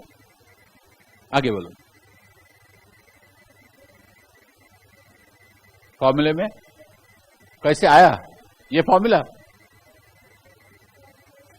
थर्ड फोर्थ फिफ्थ, अरे अपन ने अभी किया था ना, ये यहां पे देखो। इनका ये सवाल है कि थर्ड फोर्थ फिफ्थ कैसा आया। देखिए आप ऑर्डरिंग कॉस्ट, ये कॉलम देख रहे हैं आप, ऑर्डरिंग कॉस्ट वो कैसे निकालते हैं, number of orders multiplied by, आप ये मैंने एक्सप्लेन किया था, एक बार और ध्यान दो। इस प्रॉब्लम में एनुअल कंजम्पशन कितना आपका 3,60,000, और एक बार कितना मंगवा रहे हैं 30,000, तो नंबर ऑफ ऑर्डर क्या होंगे 3,60,000 डिवाइड बाय 30,000, ये नंबर ऑफ ऑर्डर आएंगे। और एक ऑर्डर को कितना लगता 100, तो इतने ऑर्डर को कितना, तो 100 से मल्टीप्लाई करेंगे। अब ये जो नंबर है 360, उसके जगह ए लिखा, 30,000 के जगह क्यू लिखा, और 100 के जगह ओ लिखा, तो फार्मूला बन गए। तो हम तो फार्मूले से प्रॉब्लम नहीं सॉल्व करते, हम प्रॉब्लम सॉल्व करके फार्मूले बनाते। That is my speciality, that is my USP. USP यानी क्या, यूनिक सेलिंग प्रपोजिशन। तो मैं कोई भी फार्मूला नहीं मानता, बगैर फार्मूले को पहले प्रॉब्लम कर डालते, और बाद में एग्जामिनर के लिए फार्मूले डिराइव करते। ये मेरा ओपिनियन है कि formulas are required for less intelligent people, and examiner is less intelligent than us, and therefore we need a formula. अदर फार्मूले की जरूरत ही नहीं, कोई चीज में जरूरत नहीं। लेकिन भैया एग्जामिनर को तो फार्मूला चाहिए, तो हम फार्मूले बना के देते हैं, बड़ा याद करने की जरूरत नहीं पड़ना चाहिए। You got it. फिर दूसरा ये कैरिंग कॉस्ट, तो पहले तो एवरेज कितना स्टॉक में रहेगा, तो आधा रहता है, पता है आपको, Q/2, तो 30,000 है तो आधा हो गया 30,000/2, और एक यूनिट के लिए 2 रुपए लगते थे, इंटू 2 किया, फॉर्मूला फॉर्म में Q/2 into I। A into C material cost, क्यों, साल भर में 3,60,000 यूनिट, एक यूनिट के 8 रुपए, तो टोटल कितने हो गए 360 इंटू 8, 360 के बजाय A, 8 के बजाय C, और इन तीनों की टोटल, खत्म बात। ये तो ऑलरेडी एक्सप्लेन किया है, फिर भी पूछा तो हरकत नहीं, there is nothing wrong. If you any problem you can ask, I can explain even at the risk of repetition. बोलो बोलो बोलो। और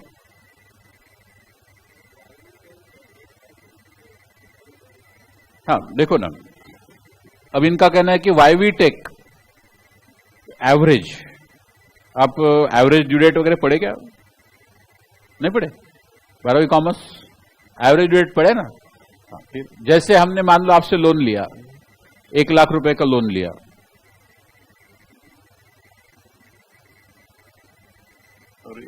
कलर बदल दूं। 1 लाख रुपए का लोन लिया मैंने आपसे। बेसिकली ये ध्यान दीजिए कि carrying cost is like interest. Carrying cost क्या है? वो इंटरेस्ट है, मतलब जो कैपिटल ब्लॉक हो जाता है उसके ऊपर का इंटरेस्ट है। पहले इनका सवाल बता दूं, इन्होंने बोला कि एवरेज पे क्यों लेते हैं, Q/2 यानी एवरेज पे क्यों लेते हैं कैरिंग कॉस्ट। उसका जवाब, मैंने आपसे 1 लाख रुपए ले लिया, ठीक है। अब मैं आपको रोज के 10-10 हजार या 1-1 हजार रुपए वापस कर रहा हूं, रोज के 1-1 हजार वापस कर रहा हूं, तो 100 दिन में आपके पूरे पैसे वापस हो जाएंगे, बराबर है। अब आपने बोला कि मेरे को इंटरेस्ट देना पड़ेगा, बोले कितना, तो बोले आपको जो है 12% पर एनम के हिसाब से इंटरेस्ट देना पड़ेगा, 12% पर एनम के हिसाब से इंटरेस्ट देना पड़ेगा। ऑलराइट, तो मैं रोज के बजाय महीने का कर देता हूं, तो 12% पर एनम ने 1% पर मंथ हो गया। अब मैं आपको 10-10 हजार 1-1 महीने में दे रहा हूं, तो ऐसे 10 महीने में दे दूंगा, बराबर है। आपका इंटरेस्ट है 1% पर मंथ। अब आप मेरे को इंटरेस्ट पूरे 1 लाख पे लगाएंगे क्या? बोलो, मैं 1 लाख रुपए लिए और 1 साल के बाद पूरा 1 लाख वापस करता, तो आपका जायज है 12% चार्ज करना, बराबर है। लेकिन मैंने 1 लाख तो लिए, लेकिन 1 महीने के बाद 1000, 10,000, फिर 1 महीने के बाद 10,000, फिर 1 महीने, ऐसे आपको 10 महीने में कंप्लीट कर दिए। तो मेरे को तुम पूरे 1 लाख पे 12% चार्ज करेंगे क्या? नहीं। फिर क्या करेंगे आप? पहले 1 लाख पे 1 महीने का 1%, बराबर है। फिर 90,000 पे 1 महीने का 1%, फिर 80,000 पे 1 महीने का 1%, तो 10,000 यानी 1 लाख, 90,000, ऐसा करते करते 0, मतलब एवरेज ही आएगा कि नहीं आएगा। तो आप पूरे पे चार्ज नहीं करेंगे, आप एवरेज पे चार्ज करेंगे, तो वही आएगा जो रिड्यूसिंग बैलेंस पे कैलकुलेट करेंगे। इसीलिए आपने वो चैप्टर पढ़ा है एवरेज ड्यू डेट। तो अलग अलग डेट में अलग अलग आउटस्टैंडिंग रहता है डेटर्स में, और अपन उसको एवरेज में चार्ज करते हैं। क्यों करते हैं? एवरेज में एक्यूरेट इंटरेस्ट आता है, उसका नाम एवरेज है, लेकिन आता है एक्यूरेट। आप लगे तो ऐसा करके देखो, 1 लाख और 0, इसका आधा कितना हुआ? 50,000। अब 50,000 पे आप 1 महीने का इंटरेस्ट चार्ज कर लीजिए, 50,000 into 1% for 12 months, for 12 months, तो कितना आएगा?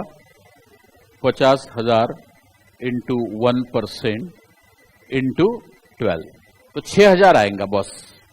तो आपने मेरे से इंटरेस्ट लेना है 6,000 मात्र, ये मानते क्या आप? अब आप ऐसा करके देखो, 1 लाख के ऊपर 1 महीने का, 90,000 के ऊपर 1 महीने का। क्यों? क्योंकि मैं आपको इंटरेस्ट पे करते जा रहा हूं ना भैया, तो मेरा बैलेंस कम कम होते जा रहा है ना। फिर 80,000 पे 1 महीने का, ऐसा कर करके कैलकुलेट करो, वो भी बराबर 6,000 आएगा। करके देखो, डूइंग इज बिलीविंग। करेंगे तो विश्वास होगा, नहीं तो नहीं होगा। क्योंकि मैथमेटिक्स पढ़े अपन, if something is reducing in a geometric progression, then its average is first plus last divided by 2, इसलिए हम एवरेज लेते हैं। अब जहां इन्वेंट्री है, पहले दिन हमारे 3,60,000 यूनिट थे। Let's come to our original question. पहले दिन 3,60,000 थे ना हमारे। अब एक दिन में कितना कंजम्पशन हो गया? निकाला था ना अपन ने, 1,000 यूनिट पर डे आता है। देखिए 3,60,000 डिवाइडेड बाय 360 कितना आया? 1,000। तो 1,000 से बैलेंस कम होगा ना, तो मेरा इन्वेस्टमेंट 1,000 यूनिट के ऊपर जितना है उससे कम हो गया, तो मेरा इंटरेस्ट का खर्चा और कम हो गया। तो रोज का मेरा अलग अलग आएगा, तो ये कितना तक कैलकुलेट करूं? एवरेज बेसिस पे कैलकुलेट कर लिया तभी सेम आता है। इसलिए क्योंकि रोज के रोज आप कंज्यूम कर रहे हैं इन्वेंट्री, तो रोज का रोज आपका कैपिटल जो ब्लॉक हुआ है कम कम होते जा रहा है, तो रोज के रोज आपकी इन्वेंट्री कैरिंग कॉस्ट कम कम होते जा रही। जब माल आएगा तो फिर से बढ़ जाएंगे। तो क्योंकि स्टॉक आपका वैरी होता है 360 से 0, 360 से 0, इसलिए हम एवरेज पे निकालते हैं, या क्वांटिटी जो भी होगी Q/2 इस पे निकालते हैं। Are you satisfied? पक्का? चलिए और बोलो, आप पूछे, जो भी पूछेंगे I have a reason, I can tell you till you understand, no problem. अब बोलिए, जोर से बोलना पड़ेगा, दूर है आप।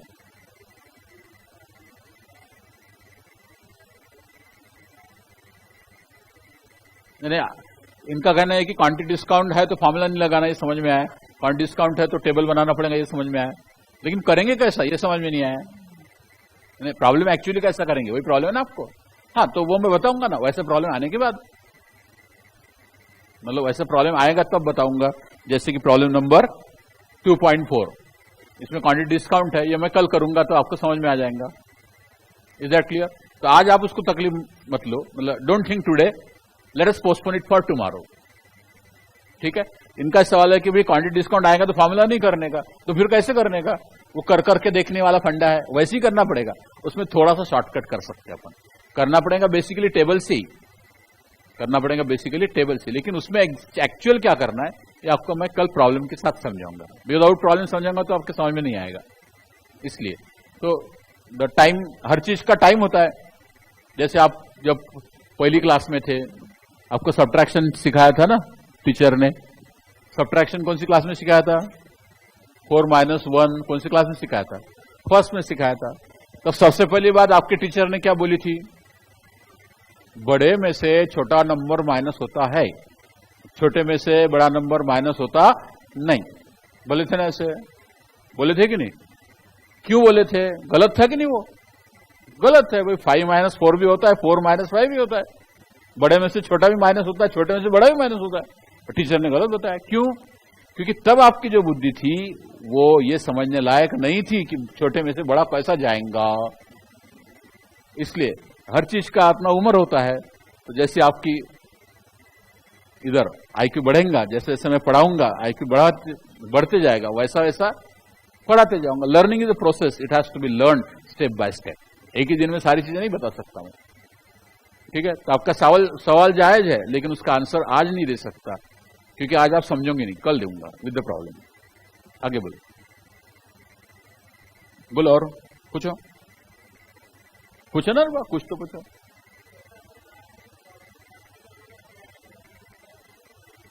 दे क्यों रहे? प्रैक्टिकल में जब हम करेंगे डिस्काउंट वाला प्रॉब्लम, तब आपके समझ में आएगा कि इससे कुछ शॉर्टकट कर सकते हैं अपन, कुछ शॉर्टकट कर सकते हैं। मतलब मैंने जो बोला कि आइटम ले लेके देखने का है। अब ले लेके देखने का है, लेकिन वो कितना शाम हो जाएगा ना, तो शाम भी नहीं होना चाहिए। तो वहां पे हमको कुछ हद तक वो फॉर्मूला मदद करेंगे। तो it is not totally absurd, ये टोटली नॉनसेंस नहीं है। या और जब मान लो कि कोई प्रॉब्लम में डिस्काउंट ही नहीं दिया हुआ है, तब तो कारगर है ना, तो तब तो कारगर। आपका सवाल था कि जब वो क्वांटिटी डिस्काउंट में अलाउ नहीं होता तो फार्मूला काय को दिया? तो इसलिए दिया कि जब डिस्काउंट देंगे तो डायरेक्टली फटक से आएगा ना, इसलिए। और डिस्काउंट नहीं दिया तो फार्मूले से फटक से आएगा, जल्दी से आएगा। और डिस्काउंट यदि दिया भी है तो हम उससे कुछ तो कर सकते हैं, मतलब एग्जैक्ट आंसर नहीं आएगा उससे, लेकिन उसके आसपास का आंसर आएगा वो फार्मूले से। Are you following? तो you hold on, again tomorrow it will be clear to you कि why that formula is given and it is how it is used even for discount. Discount के लिए भी वो फॉर्मूला यूज होगा, but directly उसका answer नहीं आएगा, उसके आसपास का आंसर आएगा। तो फिर आसपास का हमको एग्जैक्ट क्या है वो ढूंढना ही पड़ेगा फिर। ठीक है, तो कल वो ज्यादा क्लियर होगा आपको, क्योंकि जब हम प्रॉब्लम नंबर 2.4 लेंगे जिसमें डिस्काउंट अलाउड है, तब आपको क्लियर होगा। और बोलो, पूछो जल्दी से। नहीं बोले जो पूछते हो कल बताते हैं।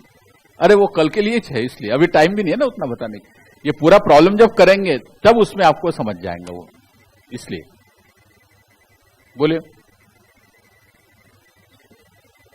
और तो पूछो कुछ। नहीं बोले अब तो जान छोड़ दो, 2 घंटे हो गए बड़बड़ कर रहे हैं। बोलो ना, बस कोई डाउट नहीं? तो फिर होमवर्क, अभी कल से होमवर्क, कल मैंने आज का होमवर्क है, कल करने का है। Now you positively do it. I will do all this problems, but first you have to try. और जब आपको आ जाएंगे तो आपको अपने आप ही एकदम खुशी होगी कि अरे वो आपने फर्स्ट क्लास प्रॉब्लम आ गया। तो क्वेश्चन नंबर 2.2,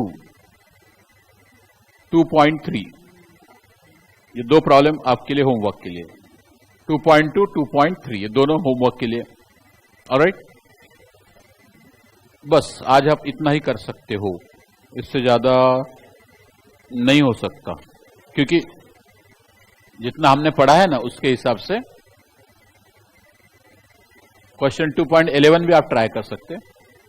2.11 ट्राई करो, 3 क्वेश्चन हो गए, जमेगा ना होमवर्क के लिए। 2.2, 2.3, 2.11,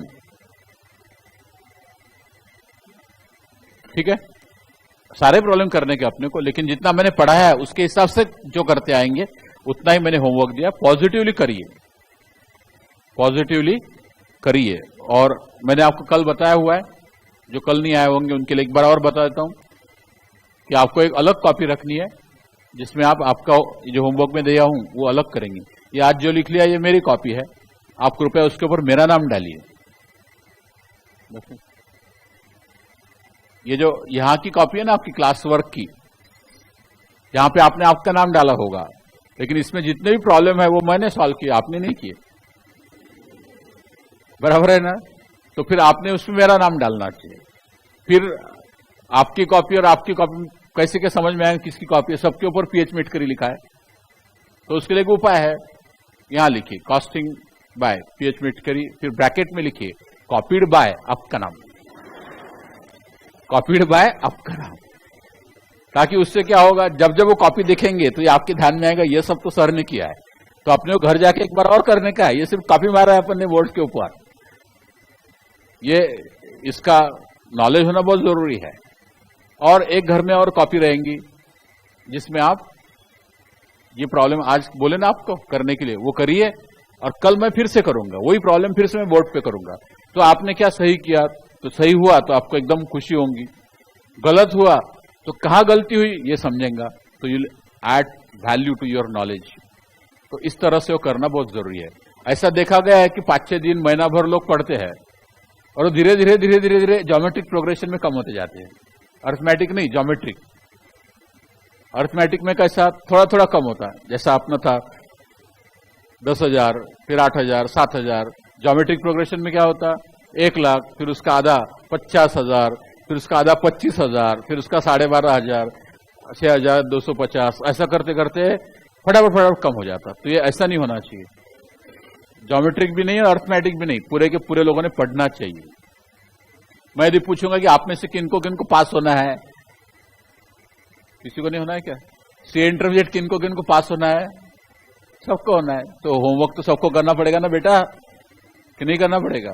सिंपल सी बात है, होमवर्क करना पड़ेगा। और इट्स वेरी इंटरेस्टिंग, जब ऐसे आप रोज करेंगे ना होमवर्क, तो कुछ प्रॉब्लम ऐसे होंगे कि मेरे बोलने के बगैर ही आपको आ जाएंगे। जब ऐसा होता है कि टीचर ने बोले बगैर, टीचर ने पढ़ाए बगैर हमको आ जाता है, तो फिर हमको अपने आप ही बहुत बड़ी खुशी होती है। Then we find the subject very interesting. लेकिन आप सिर्फ यहां पे आके बैठेंगे तो मेरा तो सब कीर्तन आपको समझेगा ही समझेगा, उसमें कोई डाउट नहीं, क्योंकि मैं एस्टरडे का कोई भी नॉलेज मानता नहीं। नॉट ओनली एस्टरडे, पहली से 10वीं का भी आपका कोई नॉलेज में मानता नहीं। मतलब I don't consider that you know something of 10th also. I start एब इनिशियो, शुरुआत से पढ़ाता हूं, इसलिए आपको बगैर पढ़े भी आपको पूरी चीज समझेंगी। बट वो कभी भी ध्यान रखना कि बगैर पढ़े आपको समझ रहा है, इसका मतलब आप होशियार है ऐसा नहीं। It is my skill that you understand without studying, that won't help you in the exam. मैं बातें बताता हूं तो आपको थोड़ी कड़वी लगती होंगी, लेकिन कड़वी बातें आपको सिर्फ आपके पेरेंट्स और आपके रियल टीचर्स जो है वही बताएंगे। और जो बाकी लोग हैं जो आपको पैम्परिंग करना चाहते वो नहीं बताएंगे। कब कब तो ऐसा भी रहता है, छोटा सा सवाल पूछ लिया, इनको पूछ लिया वो क्या होता है, इन्होंने बोल दिया ऑर्डरिंग कॉस्ट पर ऑर्डर। ओ ग्रेट, तो उसमें क्या ग्रेट है? ऐसे भी आई हैव सीन पीपल, कुछ भी पूछ लिया तो ओ ग्रेट। अब आदत ही हो जाती है उनको ओ ग्रेट पूछने की। ओ ग्रेट, बोला कल क्यों नहीं आ रहे? वाह, ओ सर वो मम्मी बीमार थी, हॉस्पिटल में भर्ती थी। ओ ग्रेट आदत हो जाती आदत हो जाती। तो ये ऐसे आदत वाला काम। I never pamper student. However, आपने यदि अच्छा आंसर दिया है जो रियली उसमें कुछ है, तो I will definitely appreciate in front of everybody, no doubt. लेकिन ऐसे फालतू चीज के लिए मैं अप्रिशिएट नहीं करूंगा, किसने होमवर्क नहीं किया, ओ ग्रेट। अरे समझ रहे ना? तो एनीवे, आज इतना ही। कोई डाउट है तो आप इंडिविजुअली भी आके पूछ सकते हो, आई एम हियर। चलो, तो कल मिलेंगे फिर से 7 बजे।